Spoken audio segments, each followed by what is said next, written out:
Selamat pagi, Assalamualaikum warahmatullahi wabarakatuh. Waalaikumsalam. Ya. Yang terhormat, Bapak Dr. Insinyur Muhammad Rifai, MSc, selaku ketua saya. Yang terhormat, Ibu Insinyur Sri Mukti Rahayu, selaku mentor saya. Dan yang terhormat, Ibu Dr. Anda Nurdialis, MMSI, selaku penguji saya. Pada kesempatan kali ini, izinkan saya untuk menjelaskan tentang rancangan aktualisasi saya yang berjudul Penyusunan Pencadangan Secara Digital, Data Pengujian dan Tanggal Aktivitas Prosedur Analisis NSK Metode Sisa Kuning di Laboratorium Balai Pengawasan dan Sertifikasi Benih Tanaman Pangan dan Hortikultura Provinsi Jawa Barat. Perkenalkan, saya Adikali Fauzi dengan nomor urut 11 yang merupakan peserta Latsar CPNS golongan 3 angkatan 5 di lingkungan Provinsi Jawa Barat. Didasarkan dari Undang-Undang Nomor 5 Tahun 2014 tentang Aparatur Sipil Negara bahwa ASN perlu menerapkan nilai berakhlak, yaitu sesuai dengan nilai yang digaungkan oleh Bapak Jokowi, Presiden kita, yang berisi berorientasi pelayanan, akuntabel, kompeten, harmonis, loyal, adaptif, dan kolaboratif. Hal ini untuk membangun ASN yang berkualitas, yang profesional dan berkarakter. Saya merupakan jabatan fungsional, CPNS jabatan fungsional pengawas benih tanaman di BPSB TPH. BPSB TPH memiliki peran dalam pengawasan mutu dan sertifikasi benih tanaman pangan dan hortikultura di Jawa Barat. BPSB TPH sudah menerapkan nilai berakhlak yang didasarkan dari moto organisasi, yaitu pelayanan kami untuk Anda. Nah, ini tentunya sangat bersesuaian dengan nilai berakhlak yang berorientasi pelayanan tentunya. Tugas pokok dan fungsi saya sebagai pengawas benih tanaman yaitu untuk menyiapkan, mengevaluasi, melaksanakan dan mengembangkan serta melaporkan kegiatan pengawasan benih tanaman. Tentunya ini terdiri dari kegiatan penilaian kultivar, sertifikasi benih, pengujian mutu benih, pengawasan peredaran benih, dan penerapan sistem manajemen mutu. Hal ini sangat berkaitan untuk menunjang ketersediaan benih bermutu dan bersertifikat di Jawa Barat. Ini merupakan hasil identifikasi rumusan isu yang saya identifikasi di lingkungan BPSB TPH. Ada 3, yaitu belum optimalnya manajemen penyimpanan arsip sampel tanah untuk pengujian analisis NSK di laboratorium BPSB TPH. Yang kedua, belum optimalnya pencatatan kegiatan aktivitas prosedur pengujian analisis NSK di laboratorium benih tanaman hortikultura. Dan yang ketiga, kurang tertatanya gudang inventaris barang dan arsip keperluan pengujian serta sertifikasi di laboratorium BPSB TPH. Dari ketiga identifikasi rumusan isu di lingkungan BPSB TPH, saya melakukan seleksi, di mana ini untuk menentukan core isu. Saya menggunakan 2 bentuk seleksi, yaitu APKL, yaitu dengan faktor aktual, problematik, kehalayakan, dan kelayakan. Dari metode APKL ini, saya memilih 2 dari 3 isu yang selanjutnya akan diseleksi kembali dengan metode USG atau Urgency dan Seriousness serta Growth, dan hasilnya dipilih 1 dari 2 isu yang ada dalam seleksi USG, yaitu belum optimalnya pencatatan kegiatan aktivitas prosedur pengujian analisis NSK di laboratorium benih dan tanaman hortikultura.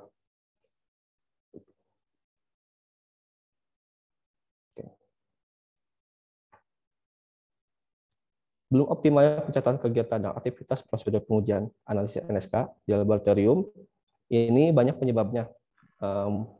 Antara lain yaitu belum adanya pencadangan data, serta data terbatas pada pencatatan manual yang masih dalam bentuk buku. Ini tentunya memiliki dampak ya, karena ini belum optimal, yaitu menyulitkan penelusuran data jika diperlukan. Mungkin pihak yang terdampak itu BPSB TPH selaku penanggung jawab dari hasil pengujian gitu ya.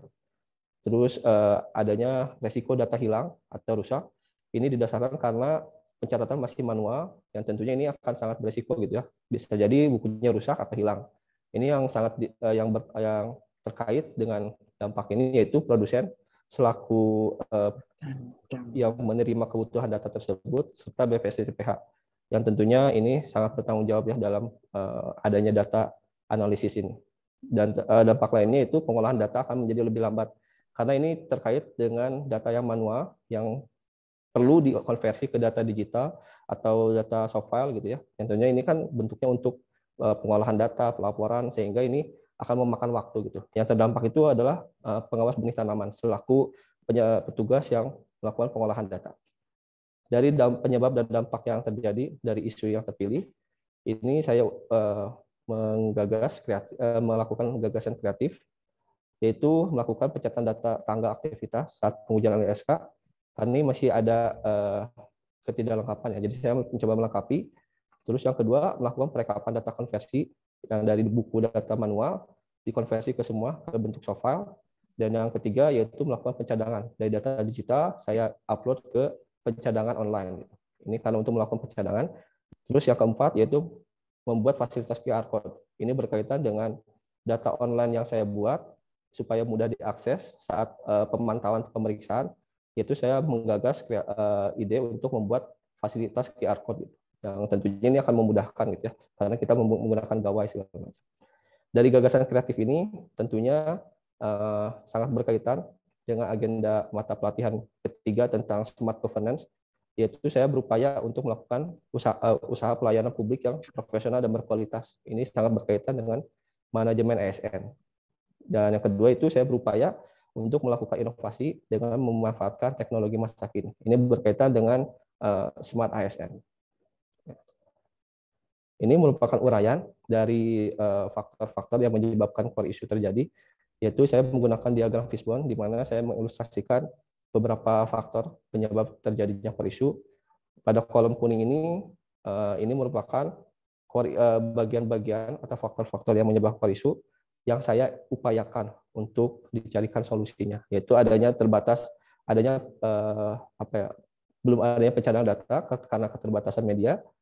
Terus hasil pencatatan manual kemungkinan tidak terbaca, sehingga tidak optimal. Ini karena adanya variasi bentuk tulis tangan, gitu. Sehingga nanti saya bentuk rekap ke dalam bentuk digital. Selanjutnya untuk melengkapi data pengujian, saya melakukan pelengkapan data. Terus untuk keterbatasan data dalam mengakses data, saya melakukan pencadangan online. Jadi ini ada 4 bagian faktor yang saya upayakan untuk diselesaikan. Untuk kegiatan pertama, yaitu melakukan pencatatan tanggal aktivitas, ini tahapannya dibagi menjadi 3, saya rinci, yaitu mengutarakan ide dan gagasan kepada mentor. Yang kedua, yaitu membuat rancangan format pencatatan. Dan yang ketiga, melakukan pencatatan tanggal aktivitas pengujian. Output dari kegiatan ini yaitu tentunya data pencatatan tanggal dari prosedur analisis NSK di laboratorium.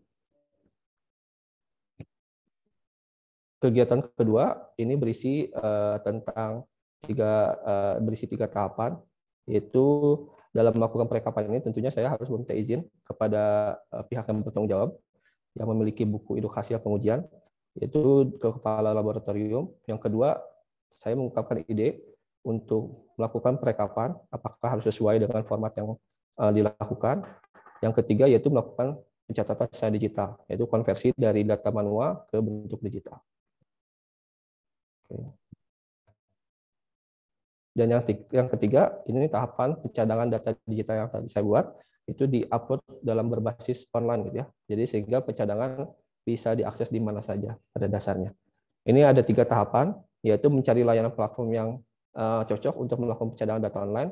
Mungkin bisa jadi saya menggunakan Google Drive atau layanan lain. Itu tahapan keduanya. Selanjutnya saya melakukan transfer data dari data yang digital yang saya buat, ditransfer ke pencadangan online. Dan yang ketiga, mengeluarkan evaluasi hasil dari kegiatan pencadangan ini kepada mentor ataupun senior di laboratorium terkait apa yang saya lakukan sudah sesuai dengan kebutuhan atau tidak. Dan ini kegiatan yang terakhir saya lakukan, yaitu membuat fasilitas QR Code sebagai jalur akses data pengujian di pencadangan online. Yang pertama itu ada tahapan mengungkapkan ide serta gagasan terkait kebutuhan QR Code untuk alternatif akses pencadangan online. Yang kedua yaitu melakukan konversi link data pencadangan online, misalkan Google Drive, saya konversi ke dalam bentuk QR Code. Yang ketiga yaitu tentunya mencetak QR Code dalam bentuk fisik sehingga nanti bisa memudahkan untuk aplikasi di laboratorium, di lingkungan laboratorium. Yang keempat yaitu melakukan uji coba scanning menggunakan gawai, apakah QR Code yang saya buat itu sudah bisa berjalan dengan baik atau belum. Selanjutnya di tahapan yang kelima yaitu melakukan evaluasi, di mana apa yang saya lakukan apa sudah berjalan dengan baik atau sesuai dengan kebutuhan di BPS BTPH. Dari kegiatan serta tahapan yang saya lakukan pada rancangan aktualisasi ini, tentunya ini saya menerapkan nilai-nilai berakhlak itu dalam setiap kegiatan dan tahapannya. Pada setiap kegiatan dan tahapan ini saya rekapitulasi setiap nilai-nilai berakhlak dan dihasilkan jumlah total nilai berakhlak yang saya rancang untuk diaplikasikan yaitu sebanyak 45 nilai. Berikut jadwal kegiatan yang saya rencanakan untuk dilaksanakan. Ini kegiatan itu diawali dari 28 Juli hingga 2 September tahun 2022. Berikut ini jadwalnya secara rinci yang saya buat. Oke. Mungkin sekian penjelasan tentang rancangan aktualisasi saya. Terima kasih untuk waktunya. Assalamualaikum warahmatullahi wabarakatuh. Oke, selanjutnya Jenny. Silakan. Mohon maaf Pak, mentornya belum ada, nggak apa-apa. Oke, Randa. Iya Pak, siap. Bu Nurdalis, apakah bisa dilanjut atau gimana menunggu mentornya? Lanjut aja. Lanjut aja. Oke, Jenny masuk dulu Jenny.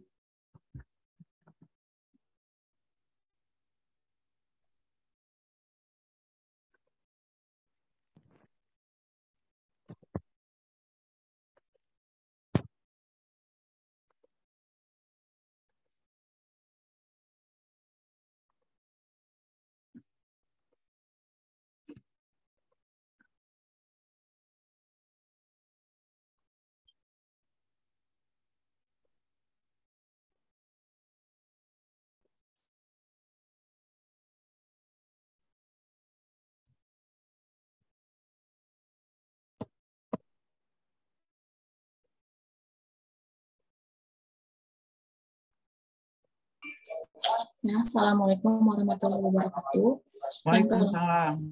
Yang terhormat Bapak Coach dan Ibu Penguji, izinkan saya untuk memberikan paparan tentang rancangan aktualisasi.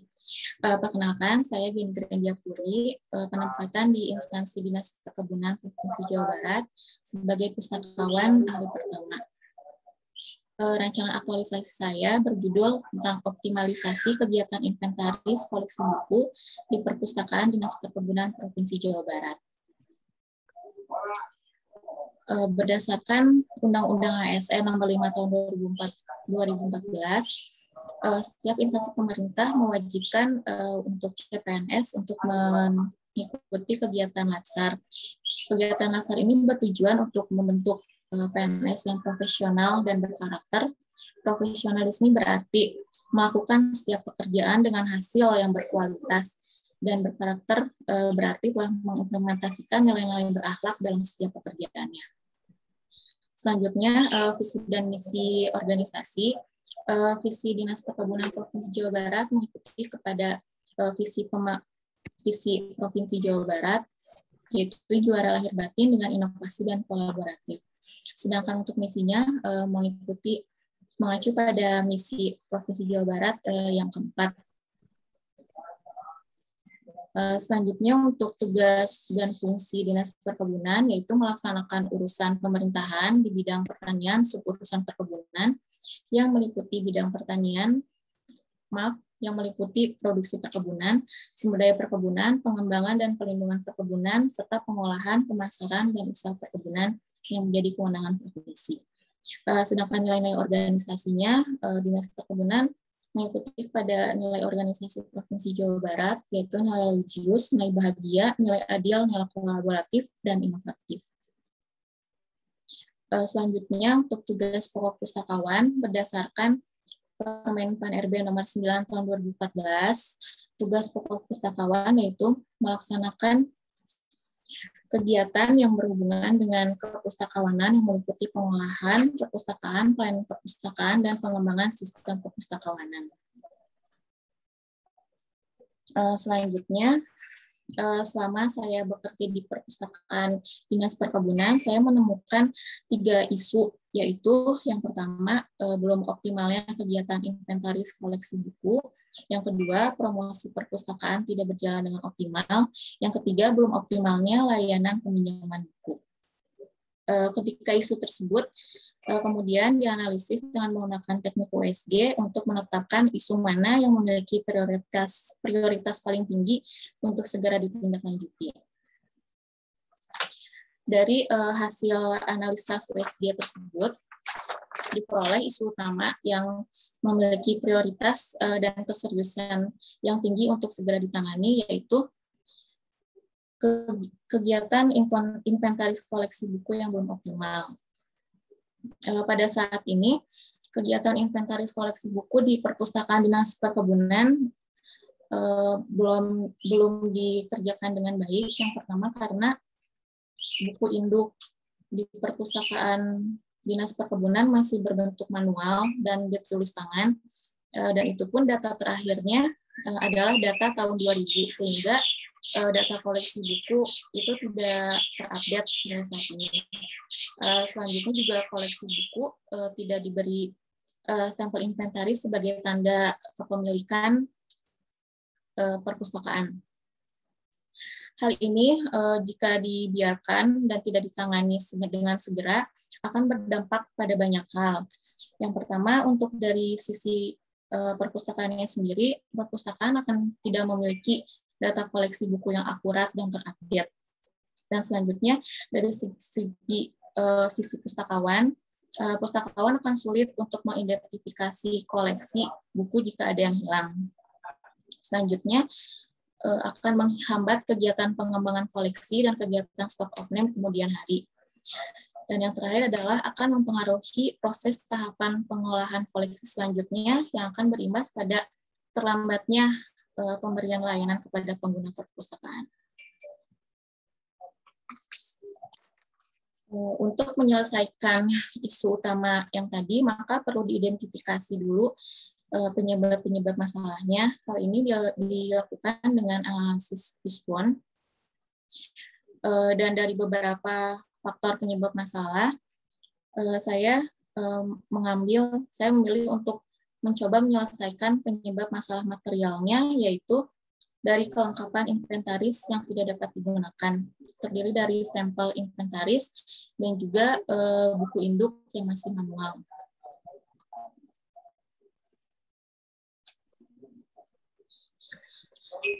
Gagasan kreatif yang akan saya lakukan untuk menyelesaikan penyebab masalah tersebut, yang pertama adalah membuat buku induk dengan menggunakan Google Spreadsheet. Mengapa saya memilih Google Spreadsheet untuk buku induk ini? Karena yang pertama, sesuai dengan nilai-nilai berakhlak, nilai adaptif, dan juga Smart ASN, kita harus mengikuti perkembangan teknologi informasi yang paling baru. Selain itu, Google Spreadsheet juga mudah digunakan, juga mudah diakses dari mana saja. Dan juga dari segi penggunaan, nantinya akan dapat digunakan secara bersamaan oleh beberapa orang. Dan juga tidak memerlukan device dengan spesifikasi tinggi, gitu. Bahkan dibuka di HP pun bisa. Yang selanjutnya, kegiatan selanjutnya adalah melakukan pencatatan data koleksi buku ke dalam spreadsheet buku induk, lalu membuat stempel inventaris perpustakaan, dan yang terakhir, memberikan stempel dan nomor inventaris perpustakaan pada setiap koleksi buku. Gagasan-gagasan tadi saya uraikan dalam kegiatan dan juga tahap-tahap kegiatannya. Kegiatan pertama yaitu membuat buku induk dengan menggunakan Google Spreadsheet, dengan outputnya nanti buku induk yang berbasis Google Spreadsheet. Kegiatan ini memiliki dua tahapan. Yang pertama, menyampaikan gagasan kepada mentor terkait dengan rencana pembuatan buku induk berbasis Google Spreadsheet ini, yang nantinya outputnya adalah saran dan masukan dari mentor terkait dengan rencana pembuatan buku induk berbasis Google Spreadsheet ini. Dalam tahapan kegiatan ini, saya akan menerapkan nilai-nilai akuntabel, kompeten, harmonis, dan juga adaptif. Untuk tahapan kegiatan yang kedua, yaitu membuat tabel-tabel yang berisi data dari setiap judul buku dengan menggunakan Google Spreadsheet. Yang outputnya nanti adalah buku induk yang siap untuk diisi data buku. Dalam tahapan kegiatan ini, saya akan menerapkan nilai berorientasi pelayanan, kompeten, akuntabel, adaptif, dan kolaboratif. Selanjutnya, kegiatan 2, yaitu melakukan pencatatan data koleksi buku ke dalam spreadsheet buku induk, yang nanti outputnya adalah data koleksi buku yang sudah dalam format spreadsheet buku induk. Dalam kegiatan 2 ini ada 2 kegiatan. Yang pertama, mengumpulkan buku yang akan dicatat ke dalam spreadsheet buku induk, yang nanti outputnya koleksi buku yang akan dicatat ke dalam spreadsheet buku induk. Yang tahapan kedua adalah memasukkan data koleksi buku ke dalam spreadsheet buku induk, yang outputnya data koleksi buku yang sudah terinput ke dalam spreadsheet buku induk. Dalam tahapan ini saya akan menerapkan nilai-nilai berakhlak akuntabel, kompeten, loyal, kolaboratif, berorientasi pelayanan, dan juga kolaboratif. Untuk kegiatan 3, akan membuat stempel inventaris yang nantinya outputnya berupa stempel inventaris perpustakaan. Kegiatan ini terdiri dari 3 tahapan. Yang pertama, membuat rancangan desain stempel inventaris perpustakaan, yang nanti outputnya ada desain stempel inventaris perpustakaan. Di tahapan ini saya akan menerapkan nilai-nilai akuntabel, kompeten, loyal, dan kolaboratif. Selanjutnya, tahapan selanjutnya yaitu menyampaikan desain stempel inventaris perpustakaan kepada mentor untuk didiskusikan, yang nantinya outputnya desain stempel inventaris perpustakaan yang telah disetujui oleh mentor. Dalam tahapan ini saya akan menerapkan nilai akuntabel, kompeten, harmonis, dan adaptif. Agak dipercepat lagi ya Bapak ini ya, karena terlalu lambat ini posisinya udah di atas 19 menit. Baik Pak. Yang selanjutnya mencetak stempel inventaris yang outputnya stempel inventaris yang siap untuk digunakan. Kegiatan 4-nya memberi stempel dan memberi nomor inventaris pada setiap koleksi buku, yang nanti outputnya adalah koleksi buku yang sudah diberi stempel dan nomor inventaris. Nilai-nilai berakhlak yang akan saya terapkan itu akuntabel, kompeten, loyal, kolaboratif, dan juga harmonis. Setelah direkap, saya menjumlahkan, yaitu jumlahnya 40 nilai berakhlak dalam setiap tahapan kegiatan. Ini jadwal rancangan aktualisasi yang dimulai dari 28 Juli sampai 2 September. Yang pertama, kegiatan membuat buku induk dikerjakan tanggal 28-29 selama 2 hari. Selanjutnya adalah melakukan pencatatan koleksi buku, dilakukan selama 24 hari karena memerlukan waktu yang lama karena koleksi buku yang memang tidak sedikit. Selanjutnya adalah membuat stempel inventaris, dilakukan kurang lebih 1 minggu, dan selanjutnya memberikan stempel dan nomor inventaris selama kurang lebih 14 hari. Sekian presentasi dari saya. Terima kasih. Assalamualaikum warahmatullahi wabarakatuh. Waalaikumsalam warahmatullahi wabarakatuh.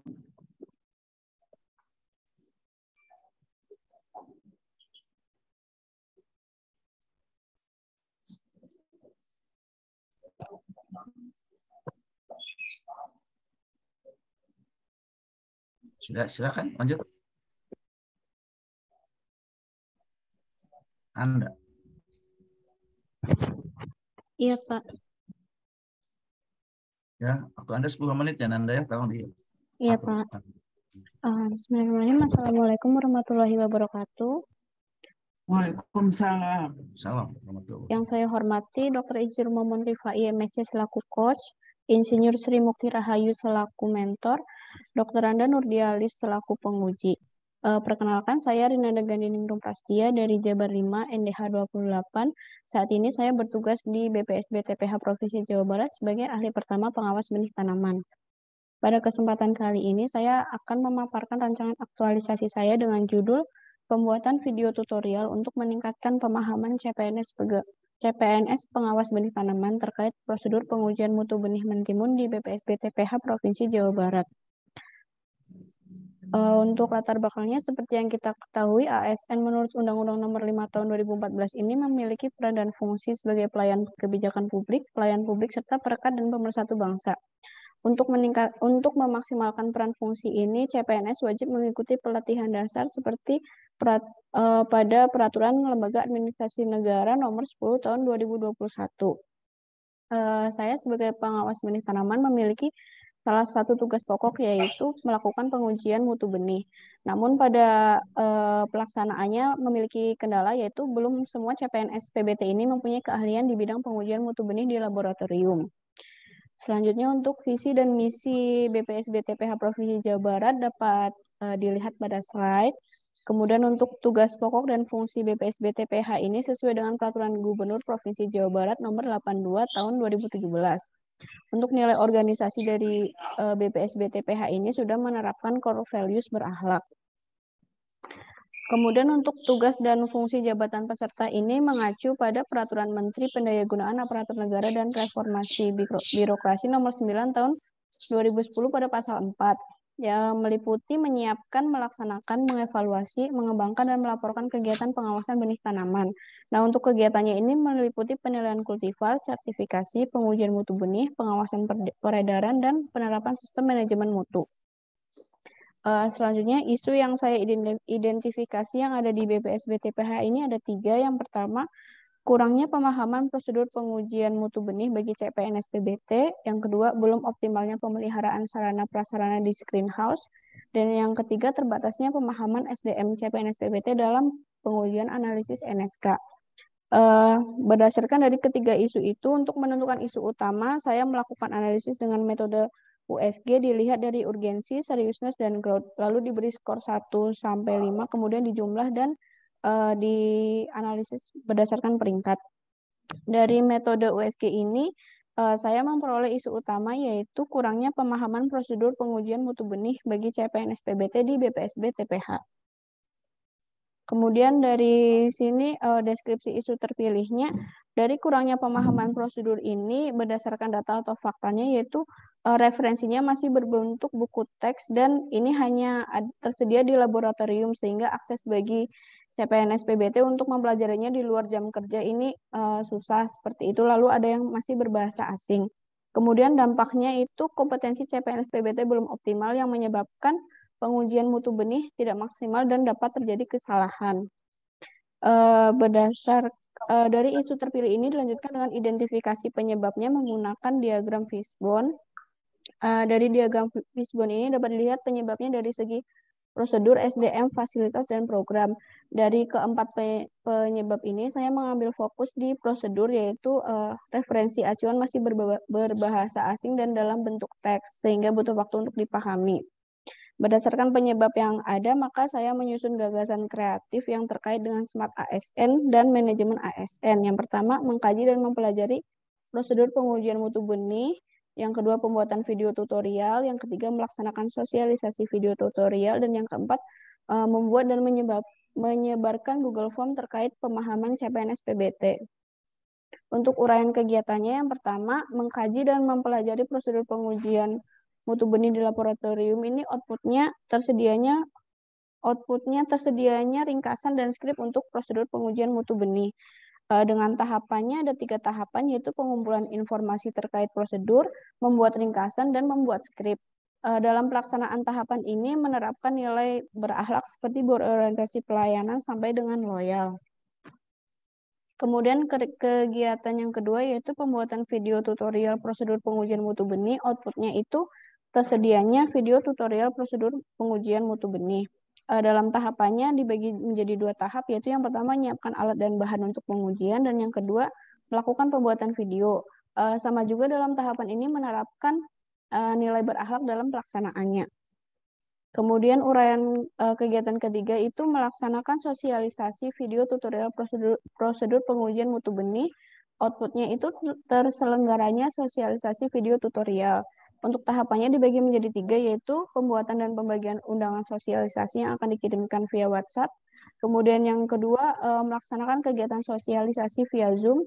Dan yang ketiga, penyebaran link akses untuk video tutorial prosedur ini ke YouTube sehingga dapat diakses kapan saja. Kemudian dalam pelaksanaannya juga menerapkan nilai berakhlak. Untuk kegiatan yang keempat yaitu membuat dan menyebarkan Google Form. Outputnya ini adanya hasil data dari Google Form yang sudah diisi oleh teman-teman CPNS PBT. Dalam tahapannya ini ada membuat daftar pertanyaan sebagai indikator pemahaman dan menyebarkan Google Form melalui WhatsApp. Dalam pelaksanaannya juga menerapkan nilai berakhlak. Kemudian untuk kontribusi terhadap visi misi organisasi dan penguatan nilai organisasi dari kegiatan 1 sampai kegiatan 4 ini sama, yaitu berkontribusi dalam misi keempat Jawa Barat, berkontribusi dalam mendukung visi dan misi kedua UPTD BPSB TPH, serta dalam penguatan nilai organisasi itu sudah sesuai dengan moto BPSB TPH, yaitu pelayanan kami untuk Anda. Selanjutnya ada rekapitulasi rencana habituasi mata pelatihan agenda 2 ini pada jumlah aktualisasi per kegiatan pada kegiatan 1 11, kegiatan 2 10, kegiatan 3 12 dan kegiatan 4 7 yaitu totalnya 40. Selanjutnya adalah jadwal pelaksanaan kegiatan aktualisasi ini dimulai dari 28 Juli sampai dengan 2 September 2022. Berikut rinciannya yang ada pada slide. Sekian pemaparan dari saya, kurang lebihnya mohon maaf. Terima kasih. Wassalamualaikum warahmatullahi wabarakatuh. Waalaikumsalam warahmatullahi wabarakatuh. Baik, selanjutnya mohon tanggapan dan komentar para ibu mentor ya untuk memberikan komentar terhadap gagasan yang sudah diberikan oleh Ardika, kemudian juga oleh Jenny dan Rinanda. Kami persilakan mentor yang sudah hadir, Bu Ardika, mentor Ardika, Ibu Sri. Terima kasih. Assalamualaikum warahmatullahi wabarakatuh. Waalaikumsalam. Saya ingin sedikit memberikan tambahan pelaksanaan yang dilakukan oleh Ardika, yaitu untuk kaitannya dengan menyusun pencadangan secara digital data pengujian dan tanggal aktivitas. Memang sesuai dengan kemarin sudah kita diskusikan, hal ini sangat diperlukan karena memang tadi di kami itu sebelumnya itu SDM itu keterbatasan SDM sehingga memang belum sampai tersentuh untuk penataan data-data pengujian khususnya di pengujian nematoda sisa kuning. Sehingga kemarin begitu Ardika punya ide untuk mencoba memperbaiki hal yang kelihatannya ini memang sangat krusial dan diperlukan segera, ini kita dorong karena memang kebetulan tahun ini kami alhamdulillah mendapatkan tambahan CPNS sehingga ini satu potensi yang kita perlukan untuk lebih menata kembali laboratorium kami dalam hal ini karena memang sudah berkurang SDM sehingga sekarang dengan adanya SDM baru ini tentu kita coba mengarahkan ke sistem digital karena untuk Horti memang di kami itu sedang ditempuh digitalisasi itu dalam aplikasi pelayanan baru Horti. Kalau tanaman pangan memang sudah berjalan, jadi sehingga kami memang mendorong untuk itu sehingga nanti data yang terdokumentasi itu akan sangat membantu dalam penelusuran data pengujian juga ke proses dalam arti ada persyaratan di dalam sertifikasi benih kentang itu yang mensyaratkan hasil uji NSK di lapangan sehingga ini sangat kami dukung. Mudah-mudahan dengan rancangan ini nanti berkembangnya apakah ada kekurangan atau hal lain nanti setelah berjalan nanti kita bisa kembangkan perbaiki. Nah itu mungkin yang untuk Ardika ya.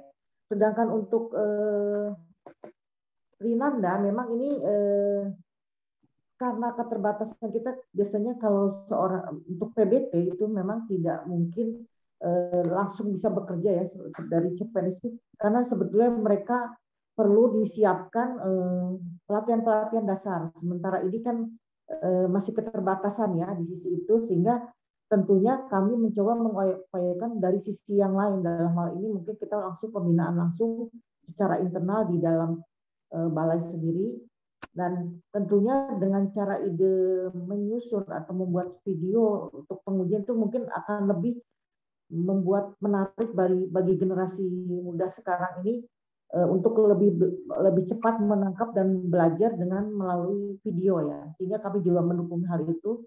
Semoga apa yang nanti diupayakan oleh Rinanda ini bisa tertangkap dengan jelas, dan tentunya tadi kita ikuti, kita lihat prosedur itu sudah sesuai dan bisa dipahami atau tidak oleh para CPNS yang nantinya bertugas melakukan pengujian di BPSB. Itu mungkin yang kami coba untuk kemarin memberikan pengarahan dan bimbingan. Mudah-mudahan apa yang mereka lakukan bisa menjadi perbaikan dan tentunya peningkatan dan kemudahan dalam informasi maupun keterampilan ya, penambahan ilmu keterampilan. Itu saja mungkin yang bisa kami sampaikan. Terima kasih. Baik. Terima kasih Bu Sri. Mudah-mudahan apa yang menjadi harapan Ibu dan bisa dikerjakan juga oleh teman-teman peserta latar dengan baik, dan mudah-mudahan bisa menjadi satu semangat buat teman-teman. Silakan Ibu Lasnawati untuk memberikan komentar terhadap Jenny. Iya, terima kasih Pak. Assalamualaikum warahmatullahi wabarakatuh. Waalaikumsalam warahmatullahi wabarakatuh. Yang terhormat Ibu penguji, Ibu Nurdialis, sehat ya Bu? Damang Bu Lasma. Alhamdulillah Ibu sehat. Ya, ketemu lagi Bu. Iya. Bapak Momon yang selaku coach ya Pak. Ya, Bapak dan Ibu mentor, dan yang terhormat teman-teman peserta Latsar yang saya hormati. Terima kasih. Tadi saya sudah peserta dari Dinas Perkebunan sudah mempresentasikan ya mengenai inventarisasi Bu.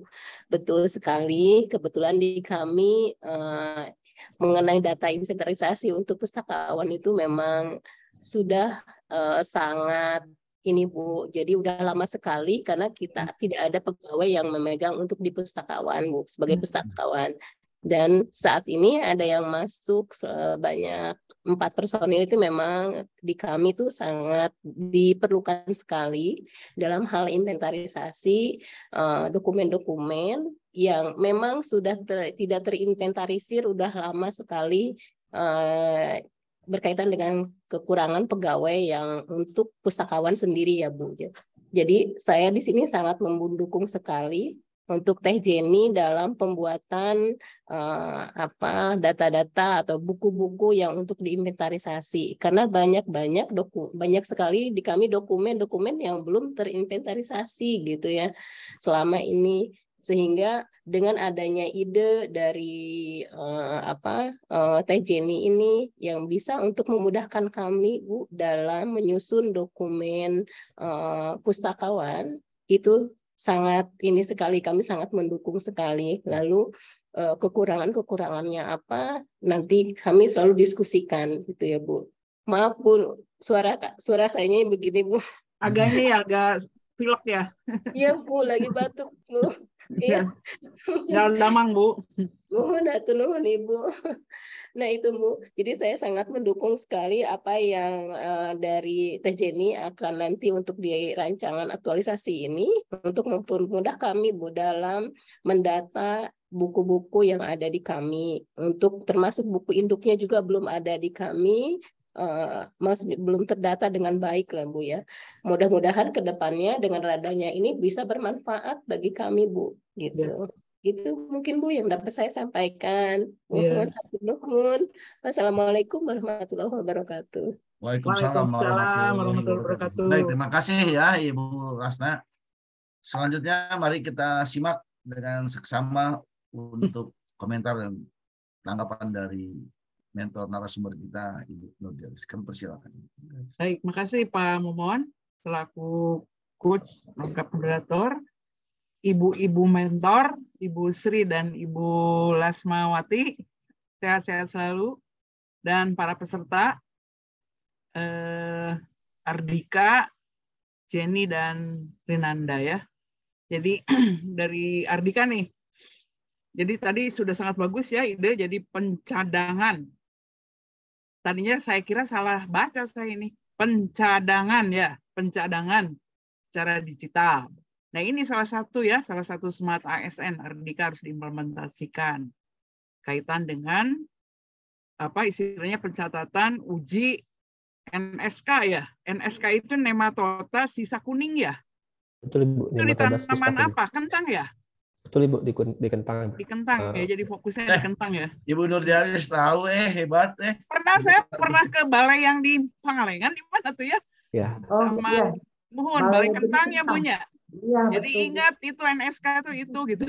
Jadi ya memang salah satu komoditas Jawa Barat ya kentang itu. Jadi memang ini sangat diperlukan sekali ya Bu Sri ya. Iya, Jadi betul. kalau misalnya ini bisa dilaksanakan tadi sangat membantu ya Ardi. Ya. Jadi intinya dalam waktu 1 bulan ini bisa merubah gitu ya pola yang tadinya tidak digital menjadi digital sehingga Ibu Sri juga terbantu. Saya mah hanya nanya aja. Kirain saya role model kamu itu Bu Sri Mukti, kok Sri Mulyani? Ini sih Bu, kan sama-sama namanya. Oh iya sama ya. Ya nggak apa-apa, nggak apa-apa jangan klarifikasi aja ya. Jadi itu silakan. Jadi nanti dalam waktu 1 bulan ini bisa digitalisasi. Siap ya waktu 1 bulan itu prosesnya. Coba saya ingin tahu ini gimana? Yang manualnya seperti apa? Jadi kalau untuk pencatatannya sebenarnya kalau untuk apa ya ide kreatifnya memang digitalisasi ya. Tapi bayangan saya itu sebetulnya memang kita membuat konversi data yang ada di buku gitu ya ke dalam bentuk digital gitu dan itu saya sedikitnya memperkirakan sih itu tidak butuh waktu yang cukup lama ya karena mungkin saya bakal mulai dari pencatatan digital yang data yang sekarang aja bukan merekapitulasi dari data sekarang sebelumnya. Yang akan ya karena ini mau merubah upaya ya maksudnya buat ada pencatatan data itu yang digital. Ya karena pelayan yang tadinya akan mempermudah layanan kamu ya terhadap kebutuhan ini kan kamu melayani berbagai unsur ya Ibu Sri di sini ya. Betul, jadi akan lebih mudah ya semoga lancar ya. Dan nilai berakhlaknya tadi di loyal dan ini agak rendah nilainya, coba dilihat nanti di dalam pelaksanaannya ya. Siap, Ibu. Terima kasih. Ya, mangga. Selanjutnya Jenny ya, pustakawan tadi sudah sangat didukung oleh Ibu Mentor Bu Lesmanawati, ahli atau Bu Lesmanawati ya. Jadi Jenny harus menjadi agent of change di sini. Dokumen-dokumen perkebunan itu kan sangat banyak, apalagi ada balai ya, ada instalasi gitu. Nanti bisa dilakukan buku induk itu seluruh judul buku atau mau bagaimana ini? Iya, sekarang dibatasi untuk koleksi buku saja Bu, tapi nantinya kan ada jurnal dan laporan penelitian, tapi untuk saat ini koleksi buku dulu. Koleksi buku dulu ya. Udah berapa? Ada data kamu berapa buku di sini? Berapa buku? Berapa judul buku? Belum ada. Belum ada karena belum ada sumbernya yang kemarin di data induk manual itu karena sudah lama sekali gitu Bu, tahun terakhir tahun 2000-an dan itu kan tulis tangan jadi tidak terbaca juga. Ya alhamdulillah dengan datangnya Jenny nanti bisa lebih digital di ke depannya ya. Pustakawan itu harus kekinian ya, jangan pustakawan teh. Kalau dulu orang mau indikasi pustakawan itu yang diam di juru cenah. Orang-orang yang dilestarikan. Coba kemoceng. Ya kemoceng gitu ya.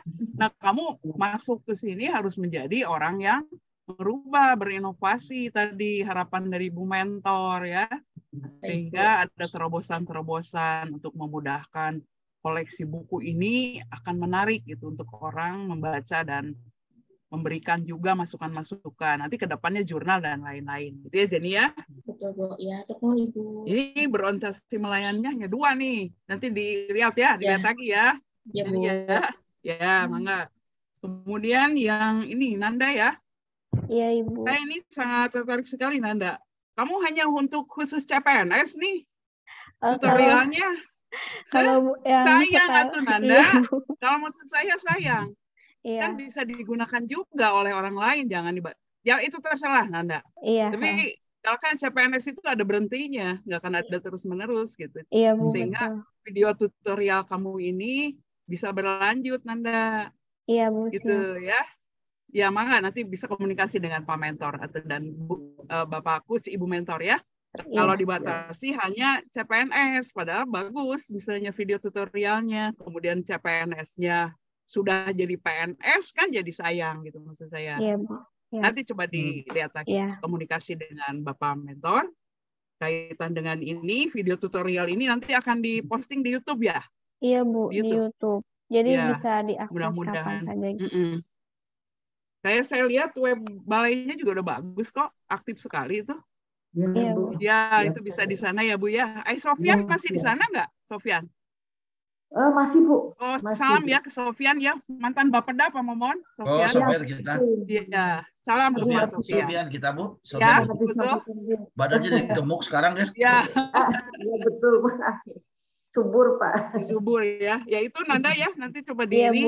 Sayang kalau kamu mengangkat judulnya hanya untuk CPNS maksud saya. Iya, siap Bu. Ya, bisa untuk umum, bisa untuk siapa nanti diskusikan lagi. Iya. Nah, ini nilai berakhlaknya di harmonisnya masih 3 ya, nanti dicek lagi sehingga bisa lebih implementatif dalam mengimplementasikan nilai-nilai berakhlaknya. Mungkin itu dari saya, Pak Momon. Terima kasih.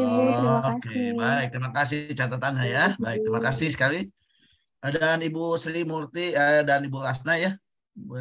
Titip ini mentor menti-mentinya Ibu. Mudah-mudahan bisa dijadikan satu PNS yang sesuai dengan harapan tadi. Yang dikemukakan oleh Bu Nurdialis.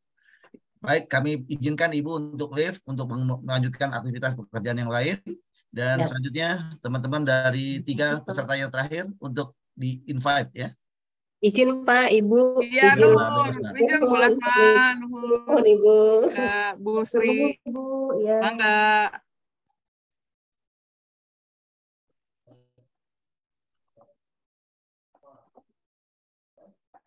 Sudah masuk semua Pak pesertanya.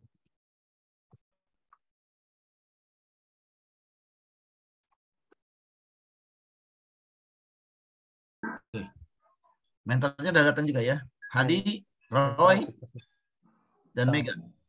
Ya, kita beri kesempatan buat Mega, Roy, kemudian Hadi sebagai penutup nanti ya, Hadi ya. Oh iya, siap dan Pak. Regu. Iya, siap Pak. Oke. Mentornya udah hadir? Mentornya masih di 41 Pak. Masih itu juga. Mentornya siapa? Mentornya Pak Heri Pak. Mentornya Hadi. Iya. Dan mentornya Mega udah ada ya? Oke. Udah ada Pak. Oke, Kang Ron, siap. Insya Allah, alhamdulillah. Roy, kamu udah masuk Roy? Udah dikasih tahu Roy? Sudah Pak, ini lagi dikonfirmasi lagi. Oke, sudah proses. Oke, untuk Mega 10 menit memanfaatkan waktu untuk presentasi ya. Silakan. Ya.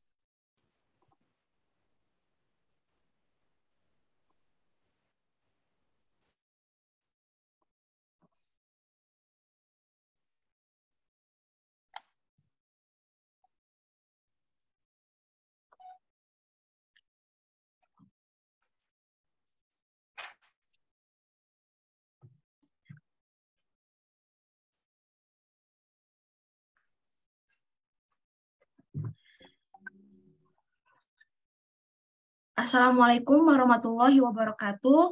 Yang terhormat Bapak Dr. Insinyur Muhammad Ripai, MSc selaku coach. Yang terhormat Bapak Auronsyah Eshud selaku mentor. Yang terhormat Ibu Dr. Anda Nurdialis, MSc selaku penguji. Yang terhormat juga Terisda sebagai selaku pendamping kelas dan rekan-rekan yang saya banggakan. Perkenalkan, nama saya Mega Amalia yang DH20, bertugas di UPTD Balai Pengembangan Perkebunan sebagai pengendali organisasi pengganggu tumbuhan. Pada kesempatan kali ini, saya akan memaparkan rancangan aktualisasi berjudul Pemanfaatan Dedak sebagai Media Jamur Agen Kendali Hayati atau APH. Menurut Undang-Undang Nomor 5 Tahun 2014, ASN merupakan profesi bagi pegawai negeri sipil atau PNS dan pegawai pemerintah dengan perjanjian kerja atau PPK yang bekerja pada instansi pemerintahan. ASN sendiri mempunyai peran penting untuk mewujudkan smart governance, yaitu tentang manajemen ASN dan smart ASN. Kedudukan ASN sendiri yaitu untuk melaksanakan tupoksi ASN sebagai pelayan publik, pelaksana kebijakan publik, perekat dan pemersatu bangsa. Untuk latar belakang rancangan kali ini, itu UPTD BPP telah mengembangkan pengendalian secara biologis, yaitu dengan menggunakan jamur APH, yaitu dalam jenisnya yang pertama ada entomopatogen, yaitu berjenis Biocaria bassiana dan Metarhizium anisopleae, di mana dia itu dapat menekan pertumbuhan hama pada tumbuhan. Yang kedua ada jamur antagonis, yaitu jamur Phaeomyces dan Trichoderma sp, yang merupakan jamur untuk menekan perkembangan penyakit pada tanaman. BPP sendiri mempunyai 2 media, yaitu pertama media metabolit sekunder, itu media cair, dan media padat yang berasal dari jagung kukus. Untuk tupoksi dan visi misinya dapat dilihat pada slide. BPP juga telah menerapkan nilai organisasi, yaitu dengan komitmen, keteladanan, profesionalisme, integritas, dan disiplin dengan menginduk pada Kementan. Untuk tupoksi jabatan peserta yang pertama yaitu berdasarkan Permentan nomor 46 tahun 2009, tupoksi POPT yaitu untuk menyiapkan, melaksanakan pengendalian, menganalisis dan mengevaluasi, membimbing, mengelola keanekaragaman hayati, mengembangkan metode pengamatan atau tindakan karantina, dan mengamati daerah sebar serta membuat koleksi atau visualisasi dan informasi. Nah, isu yang didapatkan pada BPP ini terdapat 3 isu. Yang pertama itu belum ada alternatif media lain sebagai biakan jamur agens benda hayati atau APH. Yang kedua itu belum optimalnya pencatatan stok APH. Yang ketiga itu pemeliharaan alat laboratorium yang belum optimal. Dari 3 isu tersebut, dan analisis untuk mendapatkan core isu atau isu utama dengan metode USG, yaitu dengan skor paling tinggi terdapat pada poin 1 dengan jumlah nilai 14, dan isu belum adanya alternatif media lain sebagai biakan agens hayati atau jamurnya. Dengan rumusan masalah, belum tersedianya alternatif media lain sebagai biakan jamur APH di UPTD Balai Perlindungan Perkebunan. Deskripsi isu terpilih, yaitu tadi isunya yang pertama itu belum adanya alternatif media lain sebagai biakan jamur agens benda hayati. Dari sini dapat dilihat beberapa faktor penyebabnya, yaitu pertama dari harganya itu karena mahal, karena belum ekonomis, yaitu dengan harga jagung per kilonya 7.000 per kilo. Untuk dapat tempatnya sendiri itu penyimpanan terbatas, jadi dari penyimpanan terbatas itu menyebabkan terjadinya penyebaran hama gudang. Lalu pada proses pembuatannya sendiri, pada proses pembuatannya itu terdapat kesulitan pada proses pencuciannya, di mana pada gambar tersedia beberapa endapan dari jagung yang sudah dicuci, terdapat serbuk-serbuk jagung cacah dan kulit dari jagung, sehingga dapat tercampur dengan biji jagung tersebut. Dampak yang terjadi yaitu mempengaruhi pelayanan PHT dan perbanyakan APH di petani. Di mana kalau misalkan kita menggunakan harga yang lebih ekonomis dan penggunaannya lebih mudah, petani akan mudah menerapkan PHT di mana mengelola tanaman tanpa menggunakan bahan kimiawi. Lalu keterkaitan dengan agenda 3 adalah melaksanakan tugas dan fungsi sebagai pelayan publik, fleksibilitas dengan kerja memberikan pelayanan profesional manajemen ASN. Di samping itu juga memiliki jiwa entrepreneurship yang memiliki inovatif dalam menangkap dan menciptakan peluang atau smart ASN. Sehingga dapat diambil beberapa gagasan kreatif untuk memecahkan beberapa masalah tersebut. Yang pertama yaitu mencari referensi dedak sebagai media alternatif APH dan cara pembuatannya. Yang kedua ada uji coba APH pada dedak sebagai media alternatif. Yang ketiga itu membuat video tutorialnya cara pembuatannya bagaimana. Yang keempat mensosialisasikan sumber informasi yang baru terkait pembuatan media dedak kepada pegawai BPP dan akan diupload di YouTube. Nah, untuk kegiatan pertama tadi yaitu mencari referensi dedak sebagai media alternatif APH dan cara pembuatannya. Outputnya berupa mendapatkan referensi cara pembuatan dedak sebagai media APH sendiri. Untuk kontribusi tujuan organisasi itu terdapat pada misi UPTD BPP, yaitu sebagai pelaksanaan tugas dalam meningkatkan SDM petugas mengenai pengendalian hama terpadu. Terus penguatan organisasi sendiri yaitu BPP sendiri telah membudayakan berakhlak dengan menerapkan moto UPTD, yaitu sebagai UPTD terkendali, musuh alami lestari, ekosistem aman dan asri. Untuk kegiatan pertama ini memiliki 2 tahapan kegiatan. Yang pertama itu mencari referensi dari berbagai sumber mengenai dedak sebagai media APH dan bagaimana sih cara pembuatannya. Untuk output sendiri itu dapat dilihat itu sehingga robotnya tersendiri mendapatkan referensi cara pembuatan dedak sebagai media APH. Untuk tahapan yang kedua sendiri yaitu kegiatannya melakukan konsultasi terkait alternatif media dedak kepada mentor dengan output saran dan masukan dari mentor mengenai alternatif media dedak dan cara pembuatannya. Untuk kegiatan pertama ini sudah menerapkan beberapa nilai berakhlak yaitu kompeten, adaptif, akuntabel, kolaboratif, harmonis, adaptif, berorientasi pelayanan. Untuk kegiatan kedua yaitu uji coba APH pada media dedak sebagai media alternatif, yaitu outputnya berupa menghasilkan jamur APH tumbuh pada media dedak. Kontribusi tujuan organisasi dan penguatan organisasi sama pada kegiatan pertama. Pada kegiatan kedua ini tahapan kegiatannya terdapat 4 kegiatan. Yang pertama itu membuat dedak terlebih dahulu, artinya berupa media dedaknya siap digunakan. Yang kedua itu tahapan kegiatannya tumbuhkan jamur APH pada media dedak tersebut. Outputnya media dedak itu dapat tumbuh pada jamur. Outputnya berupa jamur dapat tumbuh pada media dedak. Tenang, Mega. Nah, tahapan kegiatannya yang ketiga itu melihat hasil pertumbuhan jamur APH pada media dedak. Jadi setelah jamur itu ditumbuhkan, kita dapat melihat hasil tumbuhnya seperti apa dan bagaimana. Lalu outputnya berupa media dedak itu tumbuh pada si jamur itu tumbuh pada media dedak, tapi tanpa kontaminasi, benar-benar hanya jamur agen hayati yang tumbuh kayak gitu. Lalu yang tahapan keempat tuh kegiatannya itu berupa melakukan konsultasi kepada mentor terkait pertumbuhan jamur APH pada media dedak. Outputnya berarti berupa produk APH yang siap digunakan untuk para petani dan untuk pelayanan kepada petani. Untuk kegiatan kedua ini telah menerapkan nilai berakhlak, yaitu kompeten, akuntabel, loyal, adaptif, kolaboratif, harmonis, dan berorientasi pelayanan. Untuk kegiatan ketiga, yaitu telah membuat video tutorial pembuatan media dedak. Outputnya berupa video tutorial pembuat media dedak.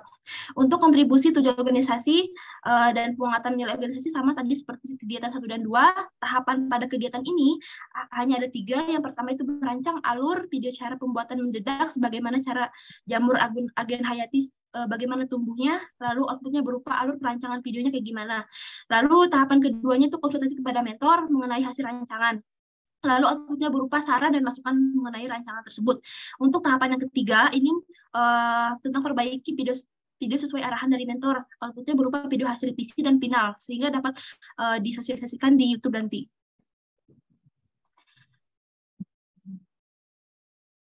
Untuk kegiatan ketiga ini, mensosialisasikan sumber informasi tersebut yang terbaru, pembuatan media dedak kepada pegawai BPP, dan akan diupload di YouTube. Nah, outputnya berupa informasi pembuatan media dedak yang dapat diperoleh oleh pegawai BPP dan petani. Kontribusi tujuan organisasi dan penguatan organisasi sama seperti pada kegiatan 1, 2, dan 3. Tahapan kali ini hanya 2 tahapan kegiatan. Yang pertama itu pertemuan dengan pegawai BPP untuk dilakukan kegiatan sosialisasi sehingga dapat outputnya, yaitu disepakati waktu yang telah ditentukannya. Yang kedua itu tahapan kegiatannya itu mengupload video di YouTube channel. Berarti video dan link YouTube channelnya sudah tersedia kayak gitu. Untuk kegiatan keempatnya sendiri telah menerapkan nilai berakhlak, yaitu kompeten, loyal, berorientasi pelayanan, harmonis, akuntabel. Nah, untuk rekapitulasi rencana habituasi, untuk penerapan nilai berakhlak, berorientasi pelayanan itu berjumlah 4, akuntabel berjumlah 9, kompeten berjumlah 7, harmonis berjumlah 7, loyal berjumlah 6, adaptif berjumlah 5, kolaboratif berjumlah 4, sehingga diakumulasikan, dijumlahkan semuanya 42.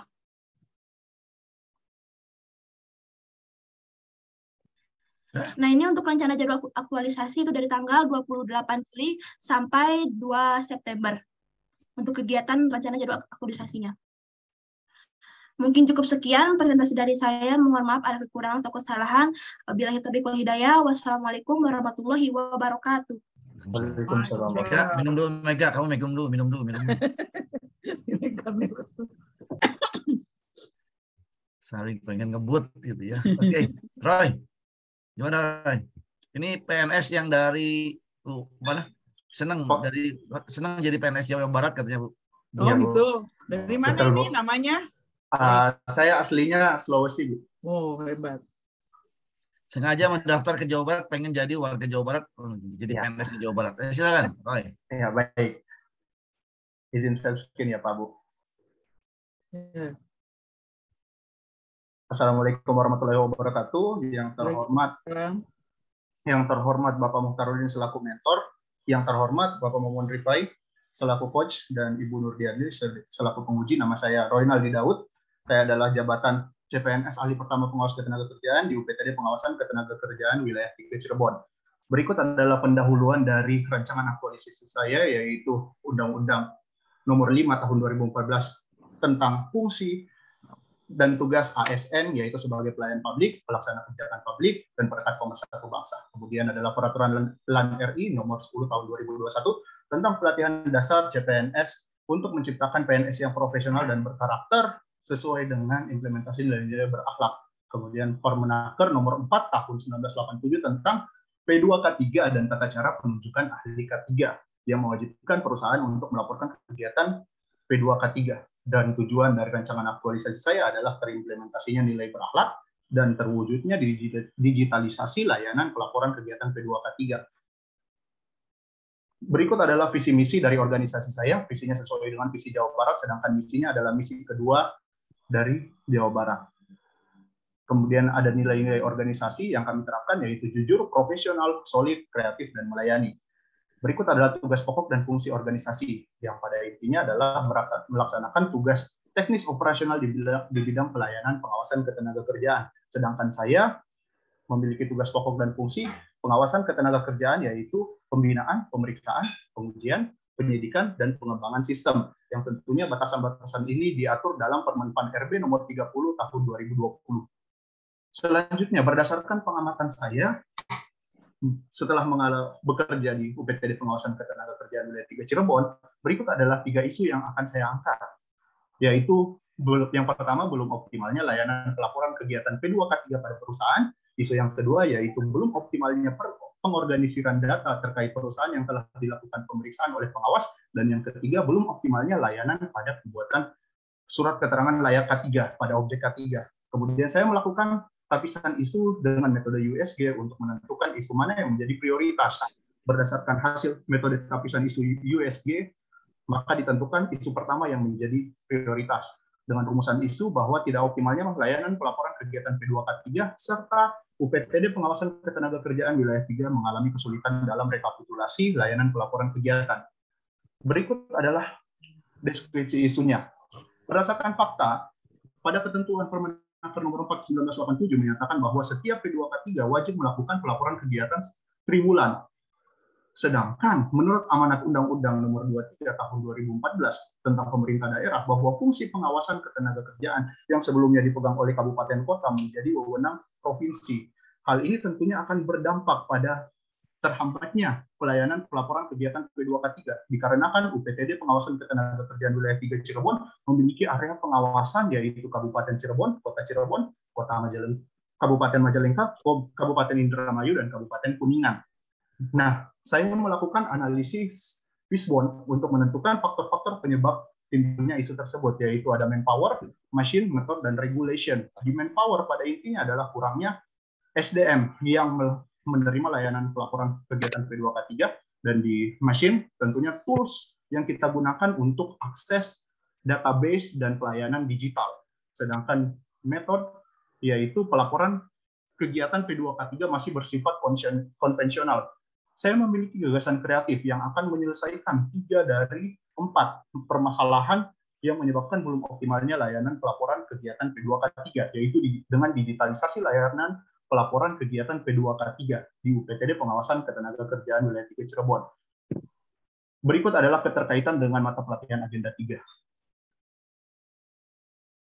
Kegiatan yang pertama, yaitu saya akan menyediakan database online untuk pelaporan kegiatan P2K3 dengan output kegiatan, yaitu tersedianya database online berdasarkan pelaporan kegiatan P2K3 dengan menggunakan Google Spread. Dengan tahapan kegiatan, yaitu diskusi bersama mentor terkait ide dan gagasan database online. Kemudian yang kedua, melakukan pengkajian terkait ketentuan dalam pelaporan kegiatan, mengumpulkan data berupa dokumen yang dibutuhkan, serta menyusun database online pelaporan kegiatan panitia P2K3 menggunakan Google Spread. Berikut adalah tahapan kegiatannya dan nilai-nilai berakhlak yang akan saya terapkan dalam kegiatan pertama. Kegiatan kedua adalah menyediakan formulir layanan pelaporan kegiatan P2K3 secara online berbasis Google Form. Dengan output kegiatan, tersedianya formulir layanan pelaporan kegiatan P2K3 secara online. Dengan tahapan kegiatan, melakukan pengkajian terkait ketentuan dalam formulir pelaporan kegiatan, kemudian diskusi bersama mentor terkait rancangan formulir pelaporan kegiatan, dan yang terakhir menyusun formulir layanan pelaporan kegiatan berbasis Google Form. Berikut adalah output tahapan kegiatan dan nilai berakhlak yang akan saya implementasikan dalam pelaksanaan kegiatan 2. Selanjutnya adalah kegiatan uji coba dan evaluasi digitalisasi layanan pelaporan kegiatan P2K3. dengan output kegiatan yaitu teruji dan terevaluasinya digitalisasi layanan pelaporan kegiatan P2K3. Dengan tahapan kegiatan, saya bersama rekan-rekan akan mengisi form layanan laporan kegiatan P2K3 untuk mengecek bahwa data ini terintegrasi dengan database. Kemudian, langkah kedua adalah evaluasi bersama mentor terkait layanan pelaporan kegiatan P2K3, dan yang ketiga adalah penyempurnaan digitalisasi layanan berdasarkan hasil evaluasi yang telah dilakukan pengujian. Berikut adalah output dari kegiatan dan nilai-nilai berakhlak yang akan saya implementasikan selama menjalankan kegiatan 3. Kegiatan selanjutnya adalah menyediakan leaflet yang memuat link dan barcode. Hal ini tentunya untuk memudahkan akses dalam pengaksesan layanan formulirnya. Dengan output kegiatannya yaitu tersedianya leaflet yang memuat link dan barcode layanan pelaporan kegiatan P2K3. Dengan tahapan kegiatan, diskusi dengan mentor mengenai desain leaflet. Yang kedua adalah pembuatan desain leaflet formulir layanan pelaporan kegiatan P2K3 yang akan menyebabkan terciptanya leaflet digital, dan yang terakhir adalah pencetakan dan pemasangan leaflet digital menjadi leaflet fisik. Berikut adalah nilai-nilai berakhlak yang saya terapkan dalam kegiatan 4. Dan kegiatan yang terakhir adalah pelaksanaan sosialisasi digitalisasi layanan pelaporan kegiatan P2K3. Dengan output tersosialisasinya digitalisasi pelayanan laporan kegiatan P2K3. Dengan tahapan kegiatan, sosialisasi kepada front office yang akan menerima laporan kegiatan P2K3, dan kemudian postingan online menggunakan media sosial Instagram UPTD tentang digitalisasi layanan pelaporan kegiatan P2K3. Berikut adalah output dari tahapan kegiatan dan nilai berakhlak yang saya terapkan. Berikut adalah rekapitulasi rencana habituasi mata pelatihan agenda 2. Dari sini dapat terlihat bahwa dalam setiap rangkaian kegiatan, tahapan kegiatan, saya menerapkan komponen-komponen dari nilai berakhlak. Dan berdasarkan secara keseluruhan, saya akan menerapkan seluruh komponen dari berakhlak dengan total jumlah aktualisasi 51. Berikut adalah rencana jadwal aktualisasi yang akan saya lakukan dimulai dari tanggal 28 Juli sampai dengan tanggal 2 September. Terima kasih untuk perhatiannya dan waktu yang telah diluangkan. Assalamualaikum warahmatullahi wabarakatuh. Waalaikumsalam. Waalaikumsalam warahmatullahi Baik, wabarakatuh. selanjutnya Hadi. Ini Siapa? kepala kelompok yang kepala sukunya hebat ya, mengalah untuk terakhir. Silakan Hadi. Siapa? Sebentar, Pak.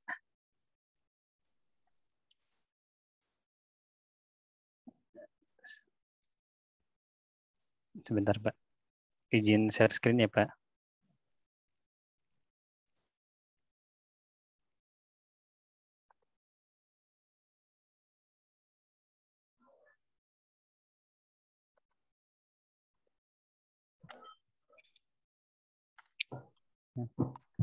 Assalamualaikum warahmatullahi wabarakatuh.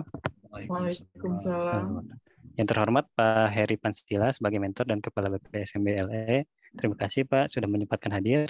Yang saya hormati Pak Momon Rifai sebagai coach dan yang saya hormati Bu Nurdialis sebagai penguji seminar hari ini. Izinkan saya memperkenalkan diri. Nama saya Muhammad Saiful Hadi. Saya dari Angkatan Jabar 5, nomor NDH 22. Jabatan saya adalah sebagai ahli pertama penguji mutu barang di UPTD BPSMB LE di Sperindak Provinsi Jawa Barat. Pendahuluannya dulu untuk judul rancangan saya adalah optimalisasi pelayanan pengujian dan kalibrasi melalui penyusunan ulang alur pelayanan di UPTD BPSMB Logam dan Elektronika Dinas Perindustrian dan Perdagangan Provinsi Jawa Barat. Berikut dasar-dasar hukum yang terkait. Yang pertama tentang Undang-Undang Nomor 5 Tahun 2014 tentang ASN.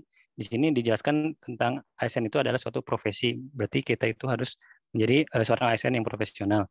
Yang kedua tentang Perlan RI nomor 10 tahun 2001 tentang pelatihan Lasar CPNS. Di sini menekankan tentang penerapan nilai-nilai berakhlak. Dasar hukum lainnya itu Pergub Jabar nomor 69 tahun 2017 dan nomor 87 tahun 2017. Ini tentang penyusunan dan tugas fungsi UPTD BPSMB LE ini sendiri. Yang terakhir, Permen PAN RB nomor 54 tahun 2020 tentang jabatan fungsional penguji mutu barang. Tujuannya yang pertama adalah untuk mengimplementasikan nilai dasar berakhlak. Yang keduanya adalah untuk menyusun alur pelayanan. Yang ketiganya adalah meningkatkan kualitas pelayanan di UPTD BPSMBLE. Karena UPT BPSMBLE ini di bawah instansi Jawa Barat, maka visi misi yang saya usung itu dari visi misi Jawa Barat tahun 2018-2023.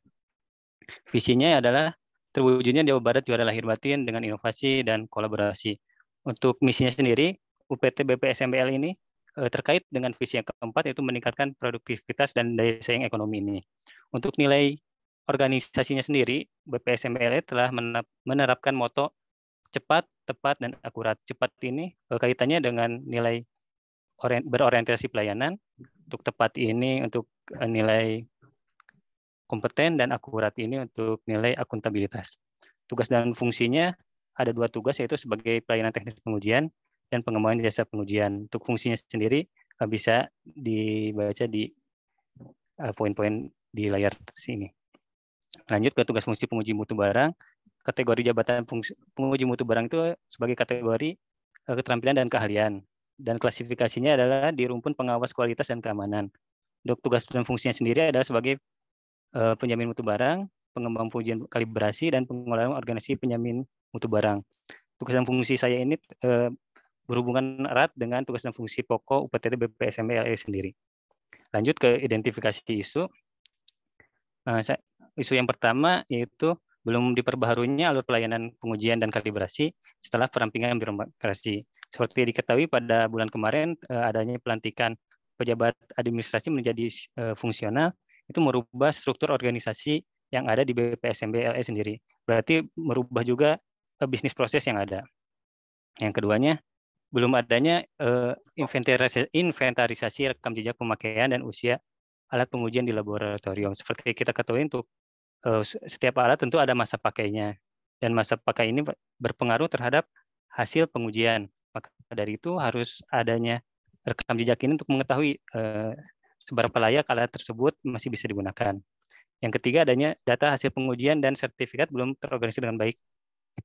Data-data hasil pengujian dan sertifikasi ini masih disimpan di komputer pribadi dan di-share-nya di media WhatsApp. Seperti kita ketahui, di media WhatsApp ini hanya menyimpan data selama 2 bulan. Jika setelah lebih dari 2 bulan, maka kita kesulitan untuk mengambil data ini sendiri jika belum di-download. Dari ketiga isu ini, saya melakukan tapisan isu dengan metode USG. Berikut adalah tabelnya. Dari tabel USG ini, kita bisa ketahui peringkat yang pertama itu adalah isu yang pertama, yaitu belum diperbaharunya alur pelayanan pengujian dan kalibrasi setelah perampingan birokrasi. Gitu. Mengapa inti dari nomor 1 ini bisa terpilih? Karena isu yang pertama ini adalah isu awal untuk dalam kegiatan proses bisnis. Kalau isu yang kedua itu dan ketiga, dia sudah melakukan proses bisnis. Jadi isu awal ini sebelum kegiatan harus segera diselesaikan. Dari tapisan isu ini, maka saya merumuskan suatu isu, yaitu terhambat dan belum optimalnya proses pelayanan pengujian dan kalibrasi di UPTD BPSMB Logam Dinas Disperindak Provinsi Jawa Barat. Lanjut ke deskripsi isu terpilih. Isu yang tadi aja terhambatnya proses pelayanan pengujian dan kalibrasi. Langsung, nah ini kondisi idealnya. Yang pertama adalah sesuai standar ISO 17025/2017. Standar ini mengenai kompetensi laboratorium pengujian. Ada beberapa klausul yang saya concern di sini adalah klausul untuk persyaratan struktural. Di sini dijelaskan bahwa di persyaratan struktural itu si laboratorium pengujian atau lembaga yang melakukan pengujian harus jelas struktur organisasinya dan berkekuatan tetap di mata hukum. Yang kedua, tentang ISO 9001/2015 tentang jaminan mutu. Ya, disebutkan di sini bahwa suatu organisasi harus mempunyai bisnis proses yang jelas. Begitu juga ditandai dengan adanya alur bisnis proses yang jelas juga. Maka dari isu ini saya melakukan analisa menggunakan teknik Wishbone. Yang pertama, terhambatnya proses pelayanan pengujian kalibrasi ini saya bagi menjadi 4 kelompok isu, 4 kelompok sebab. Yang pertama adalah manusianya, man, method, market, dan policy. Untuk man-nya sendiri ada dikarenakan adanya kurang adaptif dan inovatifnya pegawai sehingga menyebabkan resisten terhadap perubahan. Yang selanjutnya adalah kurangi kompetensi sehingga adanya perbedaan pemahaman pada setiap pegawai dan jumlah SDM yang kurang. Metodenya adalah kurangi pengumpulan data, kurangi pengawasan, dan pelayanannya menjadi tidak standar.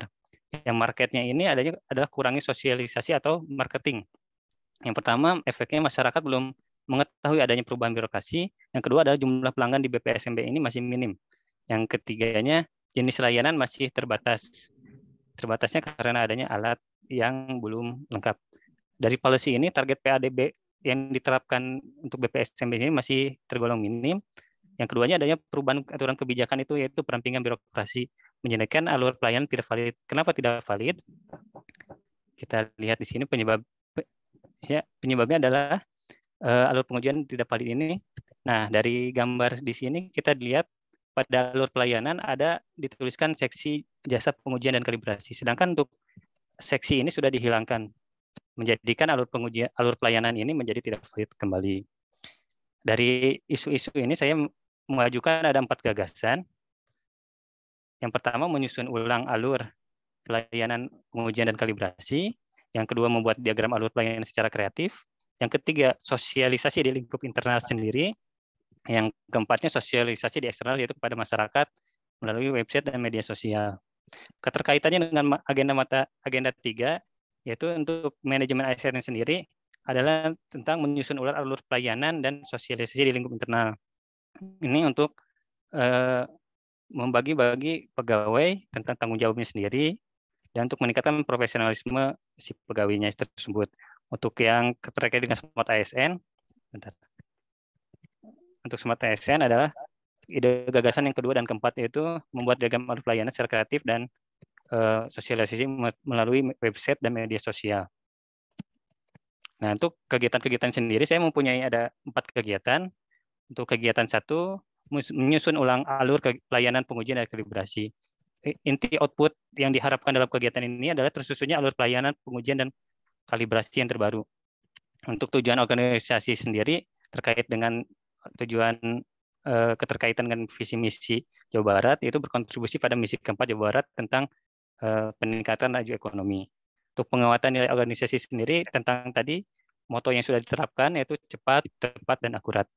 Tahapannya berupa menyampaikan ide gagasan, yang keduanya mengumpulkan data terkait, yang ketiganya menyusun draft dan alur pelayanan, yang keempatnya pengajuan draft alur pelayanan kepada mentor dan pimpinan. Outputnya sendiri bisa terlihat pada layar kaca ini, dan untuk nilai-nilai berakhlak yang bisa saya implementasikan bisa terlihat juga.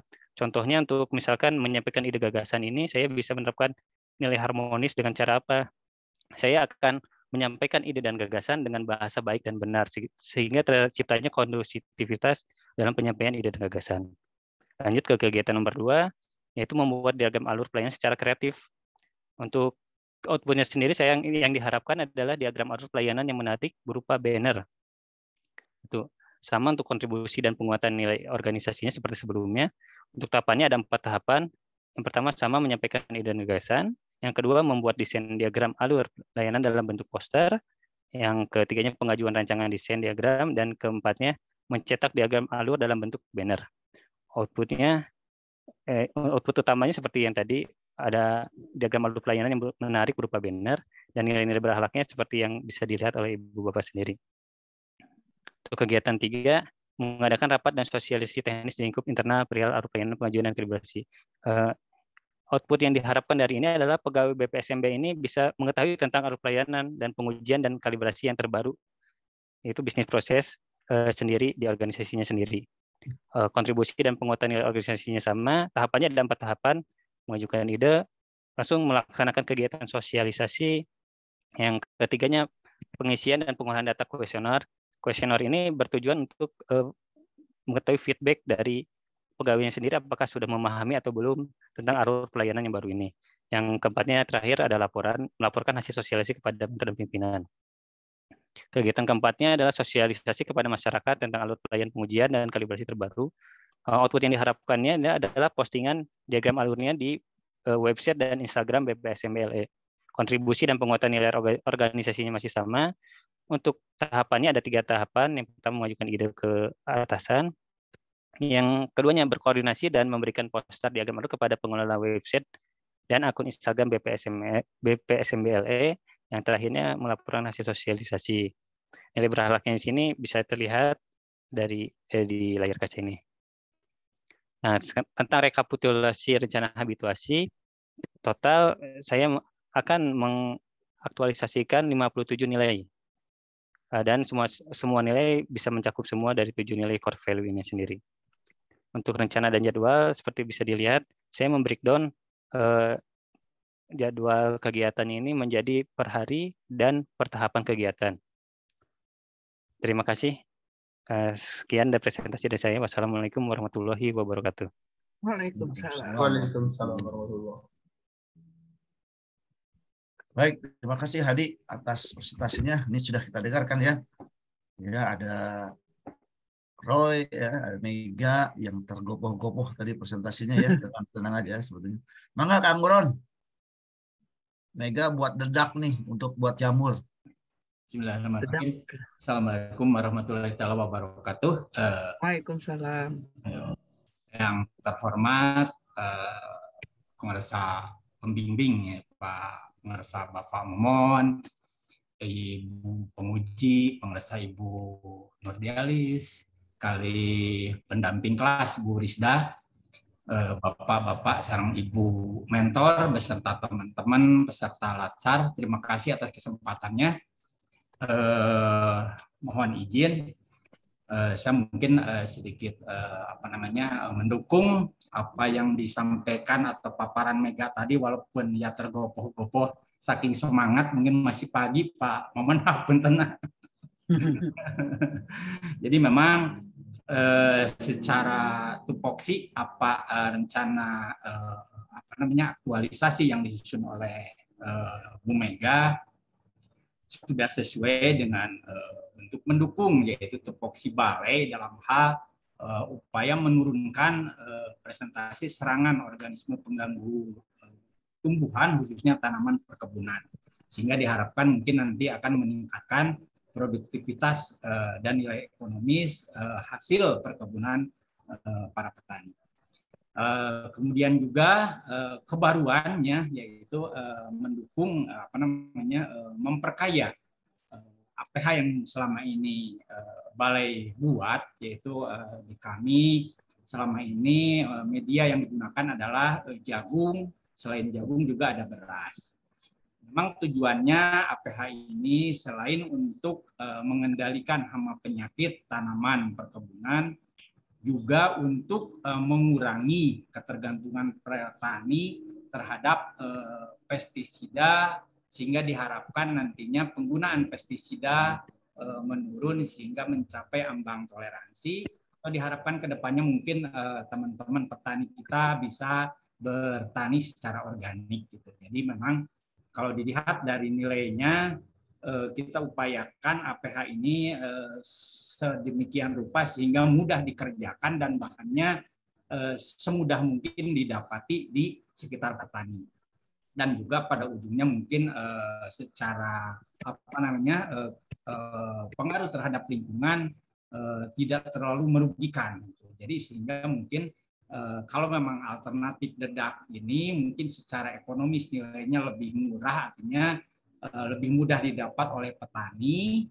Mudah-mudahan ini nanti mungkin presentasi tumbuhnya juga mungkin efektivitas dalam aplikasinya untuk menurunkan organisme pengganggu tumbuhan ini bisa diaplikasikan oleh Bu Mega khususnya, dan nanti ketika berhasil mungkin itu akan diaplikasikan kepada petani binaan kami, sehingga mungkin rencana aktualisasi ini secara dari kantor khususnya dari Balai Pelindungan akan kami dukung terus, dan untuk uji coba ataupun selama masa aplikasi akan kita sediakan mungkin tempat khusus, karena memang kalau dari 4 jenis jamur yang kita kembangkan itu, yaitu untuk mengendalikan hama ataupun penyakit, yaitu kita pisah, sehingga mungkin apa yang di rencana aktualisasi Mega ini akan kita buatkan tempat tersendiri sehingga dalam pengujiannya tidak mengganggu ataupun tidak mengkontaminasi dengan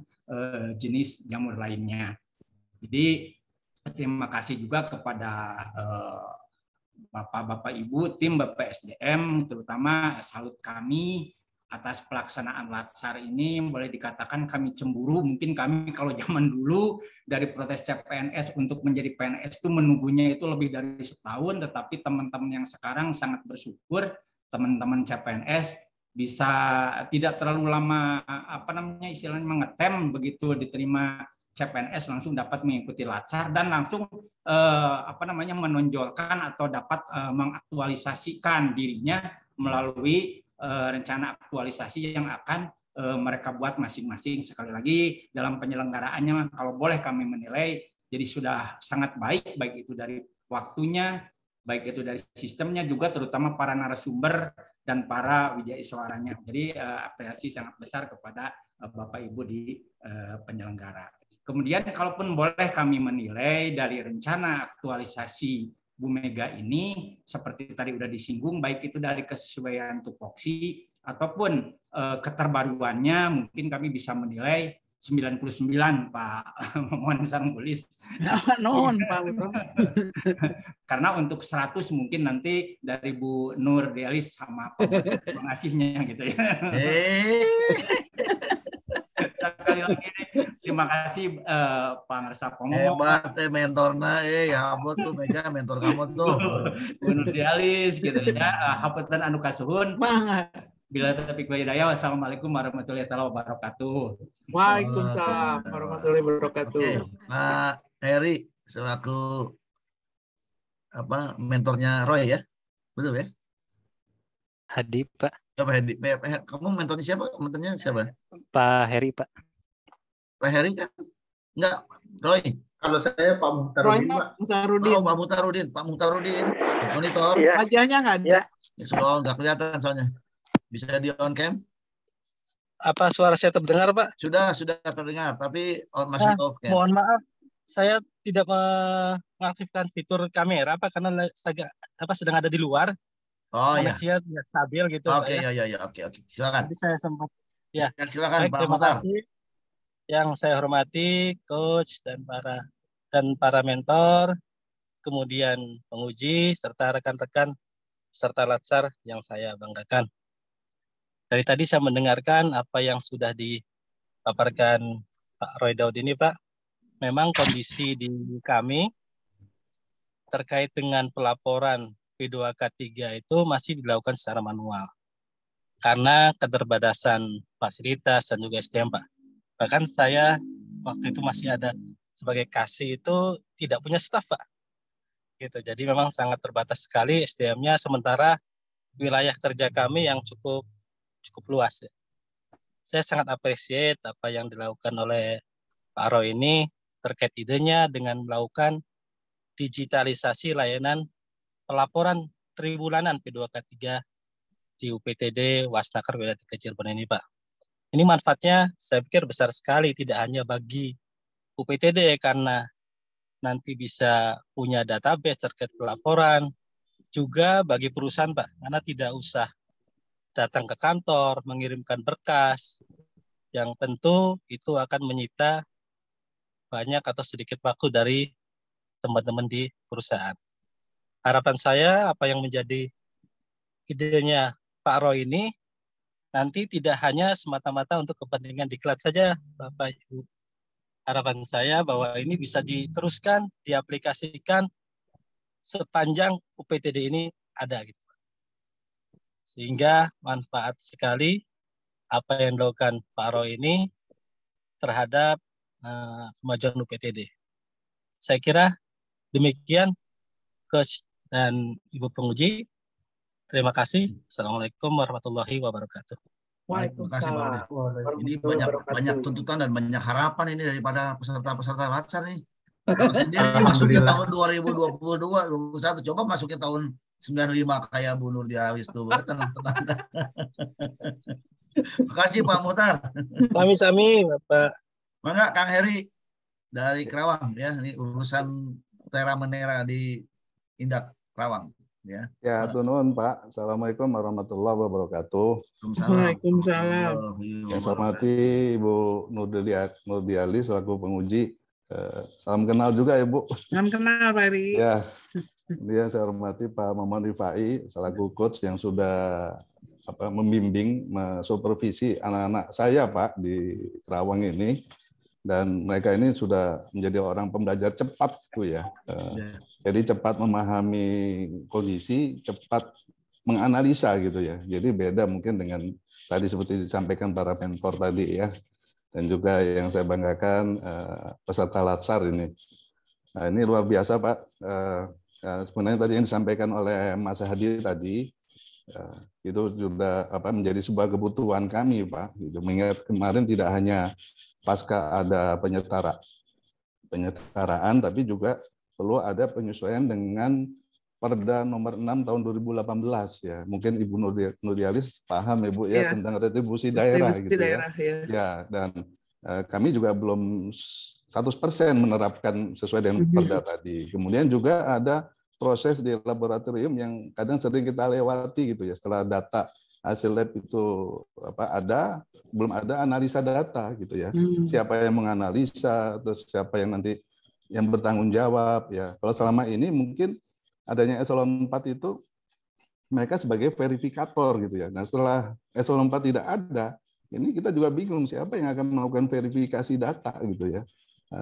Harusnya kan sesuai dengan kompetensi, sesuai dengan legalitas, apakah mereka sudah pernah punya sertifikat sebagai penguji mutu barang. Nah, ini barangkali ini PR besar nih buat Mas Hadi ini. Mudah-mudahan Coach Pak Maman Rifai bisa mendampingi, bisa membantu kami Pak. Jadi menyelesaikan masalah yang ada. Mudah-mudahan nanti penguji Ibu Nurdialis bisa membantu kami juga gitu Bu, untuk meningkatkan kompetensi lembaga kami ini ya, yang masih jalan di tempat sebenarnya ya. Di satu sisi PMB kami juga masih baru-baru ya. Saya sendiri juga baru masuk 4 bulan yang lalu gitu Bu. Jadi saya pun juga masih belajar dalam memetakan masalah yang ada. Saya dukung sepenuhnya Pak Maman Rifai ini. Mudah-mudahan ini bisa sukses semuanya gitu. Assalamualaikum warahmatullahi wabarakatuh. Waalaikumsalam warahmatullahi wabarakatuh. Kemarin yang angkatan ini ikut pengarahan Pak Sekda nggak? Enggak ya? Ikut di itu Aula. Aula enggak ya. Maksudnya ikut? Hadir ini semua kan Senin? Kemarin itu yang saat ada pembekalan. Saat pembekalan waktu itu sama Pak Momon coaching. Oh, nggak ikut ya kalian ya? Oh. Lagi kucing. Oh, saya nggak tahu. Soalnya ditanyain saya kemarin. Kenapa? Aduh, ampun. Ini masalah dong. Harusnya diikuti ya kemarin ya, Pak Heri ya kemarin. Ikut aja, dengerin aja di YouTube-nya ya. Ada YouTube. Ada ya di YouTube-nya ya. Itu banyak pesan-pesan dan harap-harapan dari pimpinan-pimpinan kita untuk PNS-PNS Jawa Barat itu. Perlu di insight untuk bisa memberikan semangat buat teman-teman. Oke, baik, terima kasih Pak Heri dan teman-teman sudah presentasi. Dan terakhir ini yang saya banggakan dan selalu saya hormati Ibu Nurdialis ya. Beliau adalah pakarnya keuangan. Kalau mau minta anggaran ke Bu Nurdialis. Gitu. Enggak lah. Caranya bagaimana gitu kan. Dulu, sekarang enggak. Enggak lah sekarang. Baik, makasih Pak Momon. Dr. Momon. Guru saya di Bidang Suara ya. Baik, ini tadi sudah saya dengarkan, apalagi tadi didukung 100% oleh para mentor. Alhamdulillah dari Pak Uron, Pak Heri, Pak Mutar, apalagi Pak Coachnya nih, Pak Dr. Momon. Jadi Mega ya, walaupun nggak apa-apa saya menyimak tadi Mega dengan bersemangatnya. Itu salah satu, semangat dulu Mega ya, semangat. Ya, Pak. Jadi tadi Mega menyampaikan bahwa ada alternatif ya untuk menginikan APH, dedak ya. Coba jelaskan dedak itu apa isinya? Jadi dedak itu Bu dari yang habis limbah dari pengolahan sekam padi kan, kalau misalkan kita padi itu ada padinya, kalau misalkan bulir padi itu digiling bakal berpisah antara beras sama dedaknya tadi. Ada juga sekamnya. Nah, dedak itu yang halus ya Bu, yang lebih halus. Kalau sekam itu yang agak kasar. Nah, dedak itu tuh kan biasanya kalau di masyarakat atau di daerah-daerah terpencil, di Mega juga di sini ada, itu biasanya dibuang atau dijadikan limbah. Jadi tergeletak itu aja Bu. Jadi lebih efisien ya dibandingkan jagung ya? Iya Bu. Kalau misalkan dedak itu lebih. Bukannya dikasih untuk makanan ayam? Iya Pak. Salah satunya. Iya. Tapi bisa juga menjadi APH nantinya gitu ya? Iya Bu, jadi media APH, jadi media tumbuh jamur APH-nya Bu. Oh gitu selain ya. jagung, jadi biar lebih ekonomis juga, Bu. Bisa dikejar oleh kamu dalam waktu 1 bulan dedak itu menjadi APH? Ini Bu, kira-kira 2 mingguan udah tumbuh, Bu. Udah tumbuh ya? Seplastik itu. Udah tumbuh untuk media dedaknya. Ya, nanti kan bisa diuji itu seperti itu ya. Karena waktu kamu 1 bulan di dalam aktualisasi ini gitu. Iya, Bu.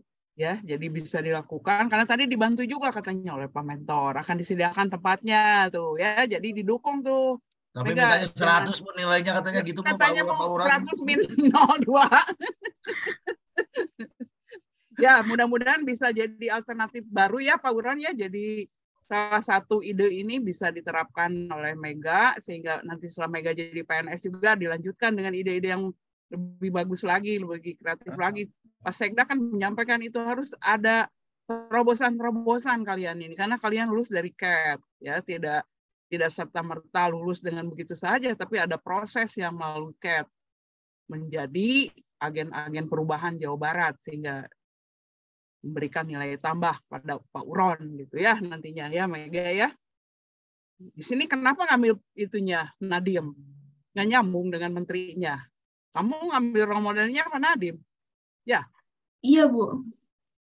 Karena dilihat dari background-nya tuh Pak Nadiem banyak menerapkan nilai berakhlak, Bu. Jadi bukan berarti Mega Perkebunan tentang POPT role modelnya bisa sesuai dengan jurusannya, tapi bisa juga role modelnya yang lain kayak gitu, Bu. Dilihat dari nilai akhlaknya kayak gitu, Bu. Ya boleh siapapun lah, yang penting nilai-nilai dasar itu yang diajarkan di Agenda 2 bisa diterapkan ya. Nanti juga Mega akan menguji itu di dalam aktualisasi nilai berakhlak itu seperti apa. Karena saya lihat di sini kolaboratifnya masih 4 ya. Jadi ide kreatif ini bisa dimanfaatkan oleh berbagai stakeholder yang membutuhkannya. Itu ya. Iya, baik, Bu. Sukses ya Mega, semoga lancar, didukung dengan Pak Mentornya tuh. Baik, Bu, amin. Ya. Terima kasih, Bu. Ya. Wilujeng Sumping, Roy. Ngerti nggak? Mulai belajar, Bu. Ya harus mulai belajar Wilujeng Sumping ya di tanah Jawa Barat. Istrinya orang mana? Lagi nyari pacar orang Jawa Barat. Oh iya tuh cari tuh ke Mega, ke mana, ke Jenny, ke yang lain. Nenggelis. Baik, Roy tadi sudah didukung juga oleh Pak Mentornya terkait dengan kamu akan di sini berapa persen laporan yang selama ini kamu cermati selama menjadi CPNS di balai ini? Pelaporan kegiatannya, Bu. Pelaporan dari itu P2K3. Oh, pelaporan P2K3 kalau berdasarkan hasil pengamatan saya kan di UPTD wilayah 3 itu ada sekitar 43. Ya. P2K3 yang dimana itu masih harus melakukan beberapa kali revisi dan ada yang lokasinya dari Indramayu harus datang ke Cirebon dulu, Bu. Ya, oh gitu datang, ya. Iya, untuk datang. Dengan ini kamu bisa lebih mudah lagi nanti ya. Ya, betul. Untuk itunya. Apa untuk formatnya aksesnya sudah baku itu dari kementerian atau dibuat sendiri nih laporannya? Ya, untuk formatnya dan ketentuannya ada berdasarkan Permenaker. Menaker yang 87 itu? Iya, betul. 1987. 1987. Masih berlaku itu? Masih berlaku? Itulah perlu ditinjau lagi, Bu. Apa komponen-komponen apa aja yang perlu ditambahkan, informasi apa aja. Karena tentunya nggak semua data perusahaan kita bisa minta karena tergantung kepentingannya, kebutuhannya. Kita sebagai pengawas. Karena di sini isinya kan antara hubungan perusahaan dengan pekerjanya ya. Iya, betul. Yang kadang-kadang banyak tidak harmonisnya ya, Roy ya. Iya, betul. Itu sering konflik. Sering konflik ya di sana. Jadi nanti ide Roy ini bisa digunakan walaupun permennya masih yang lama ya. Bisa juga nanti juga bagaimana sih format digitalisasi berdasarkan SPBE misalnya ya ke depan seperti itu. Lebih mudah sehingga lebih tertangani dalam pengawasannya. Di Cirebon kan banyak perusahaannya ya, di Cirebon ya, daerah Cirebon ya. Betul, Bu. Berdasarkan data menurut laporan kepada kami ada 7.440 untuk wilayah pengawasan wilayah 3. Ya, itu yang jadi dengan ide Roy ini bisa lebih terjangkau lagi nanti kalau digital ya, seperti itu. Ya, betul. Ditunggu janjinya ya.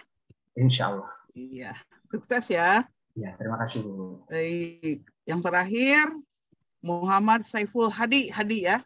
Siap. Tadi didukung sekali tuh sama Pak Heri-nya. Tadi diharapin tuh. Apalagi apa istilahnya sudah hilang pejabat pengawasnya Pak Heri ya. Sekarang oleh JF ya, dipegang oleh JF.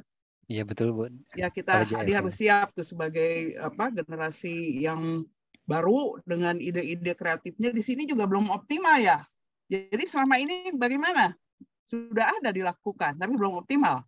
Ya sudah ada dilakukan Bu. Cuman sesuai tadi Pak Heri itu tentang adanya perubahan struktur kan jadi berubah juga bisnis proses. Tapi sekarang masih kadang dipegang juga masih sama mantan kasih yang lain. Terus tentang target PAD-nya juga Bu masih lumayan berani nggak itu menetapkan targetnya kok minim?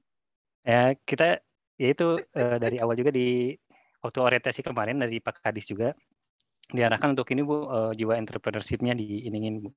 Jadi untuk melihat pelanggan yang lebih banyak tetap lagi. Harus ada pengukurannya, jangan sampai terlalu optimis nggak tercapai juga nantinya gitu. Jadi dievaluasi yang lalu sehingga bisa terlihat nilai-nilai dari potensi-potensi PAD-nya gitu ya, dengan tadi merubah alur, mudah-mudahan bisa meningkatkan ya Pak Heri target PAD-nya gitu ya. Jadi salah satu sederhananya alurnya diperbaiki dan lebih valid. Tadi saya lihat di fishbone-nya belum valid ya. Apa contohnya belum valid itu? Karena itu Bu, di alur pelayanan itu ada validasi dari kepala seksi Bu. Sedangkan sekarang kan kepala seksinya sudah, jabatan kepala seksi sudah tidak ada Bu. Kan bisa dirubah kalau seperti itu. Langsung aja ke kepala balainya. Iya Bu gitu. Tapi yang nanti dibantu dengan pejabat fungsional mungkin Pak Herinya lebih sederhana lagi mungkin. Jadi kepala seksinya diganti dengan JF gitu, lebih mudah. Ya itu mungkin nanti contoh kamu nanti alurnya dirubah dengan kondisi setelah penyederhanaan ya, setelah hilangnya pejabat pengawas gitu. Iya, siap Bu. Ya seperti itu. Jadi bisa lebih optimal lagi karena di dalam pelayanan ini kan kalau terhambat akan sulit nanti. Boro-boro meningkatkan PAD, nanti layanan juga akan terganggu ya. Hadi berjanji, ide Hadi akan meningkatkan pelayanan dan PAD juga untuk jangka panjangnya. Jangka panjangnya siap Bu. Gitu ya. Sehingga di sini juga saya lihat di nilai-nilai berakhlaknya loyal masih 3 ya, dan orientasinya masih 4. Nanti bisa diorientasikan di dalam aktualisasi dengan dukungan para mentor. Mungkin itu seperti itu bagi saya. Sukses selalu untuk semua ya. Mangga Pak Heri, mangga Pak. Wais, aplaus dulu buat penguji dan narasumber kita. Untuk semuanya sukses selalu. Bu Nurdialis, nanti kita ketemu lagi sebulan di BPSD. Iya, saya akan tagih janji-janjinya nih. Kang Uron, Pak Heri, Pak Muhtar, terima kasih atas kehadirannya dan partisipasinya dan dukungannya. Mohon titip nih para generasi-generasi penerus kita untuk menjadi yang benar-benar baik lah. Mudah-mudahan Jawa Barat juara dan amin. Banyak inovasi. Amin. Bu Nurdialis, terima kasih sekali atas segala macam komentar dan tanggapannya, dan mudah-mudahan ini menjadi pengingat buat kita semua menjadi yang lebih baik lagi. Ingat, ingat profesional artinya indikatornya berkualitas. Assalamualaikum. Assalamualaikum warahmatullahi wabarakatuh. Pak. Oke, baik teman-teman semua. Terima kasih, alhamdulillah bagus-bagus ya, lancar ya. Ada yang cepat-cepat, ada yang pengen lambat-lambat, ya itu mah biasa ya, modelnya seperti itulah. Tapi kerjakanlah dengan baik ya. Nanti kita ketemu lagi di beberapa hari lagi ke depan. Sekarang merilaikan dulu. Aduh tenang, selesai udah seminar ya kan, udah tenang. Ya, yang saya bilang jangan melakukan kesalahan-kesalahan kecil yang mungkin nggak berarti apa-apa gitu ya. Dan saya udah bilang kemarin, saya nggak mau Jawa Barat ada yang seperti kayak di kabupaten kemarin yang saya cerita gitu. Ya, jangan lakukan itu, nggak baik ya. Itu mental yang sangat tidak baik menjadi sebuah PNS. Awal yang sangat tidak baik. Anda lagi belajar menerapkan, apapun kondisinya ya jalani, posisinya ya tinggal yakin saja bahwa apa yang ada kita kerjakan yang baik. Saya saran buka YouTube-nya Pak Sekda ya. Itu ada beberapa pesan-pesan buat PNS-PNS kemarin yang hari Senin kemarin pembukaan. Kalau sempat dengarkan ya, resapi apa maknanya ya. Lalu setelah itu nanti kita diskusikan kalau ada hal yang bisa ditanyakan. Oke, Kang Ron, terima kasih Pak Muhtar, semoga macam sehat semua buat teman-teman semua. Selamat dan silakan istirahat dulu untuk meregangkan kebosanan Anda setiap hari di Zoom ya. Apel-apel terus ini kan, kalau apel masih tetap harus ya. Masih Pak, nanti malam. Masih Pak, lanjut terus. Ya, maju sampai tanggal bulan depan kan? Masih kan? Terus-terusan kan? Atau enggak? Enggak Pak, sampai hari ini aja. Sampai hari ini aja Pak. Hari ini malam Pak. Ngapel-ngapel pagi kan? Udah iya. 3 minggu bosan terus, masuk terus, maka diliatin bosan ya. Sekarang nanti mudah-mudahan buat doa juga buat Teteh Rizda ya, mudah-mudahan Teteh Rizda sehat, dia bisa bantu dan mengamati kita semua. Rizda sering sekali membantu saya dan sering sekali ya, rajin masalahnya Teteh Rizda ya. Doakan buat Rizda semua sehat ya semuanya ya. Amin. Terima kasih. Assalamualaikum warahmatullahi wabarakatuh. Waalaikumsalam warahmatullahi wabarakatuh. Terima kasih Pak. Terima kasih Pak. Terima kasih Teh Rizda. Terima kasih Pak. Teh Rizda.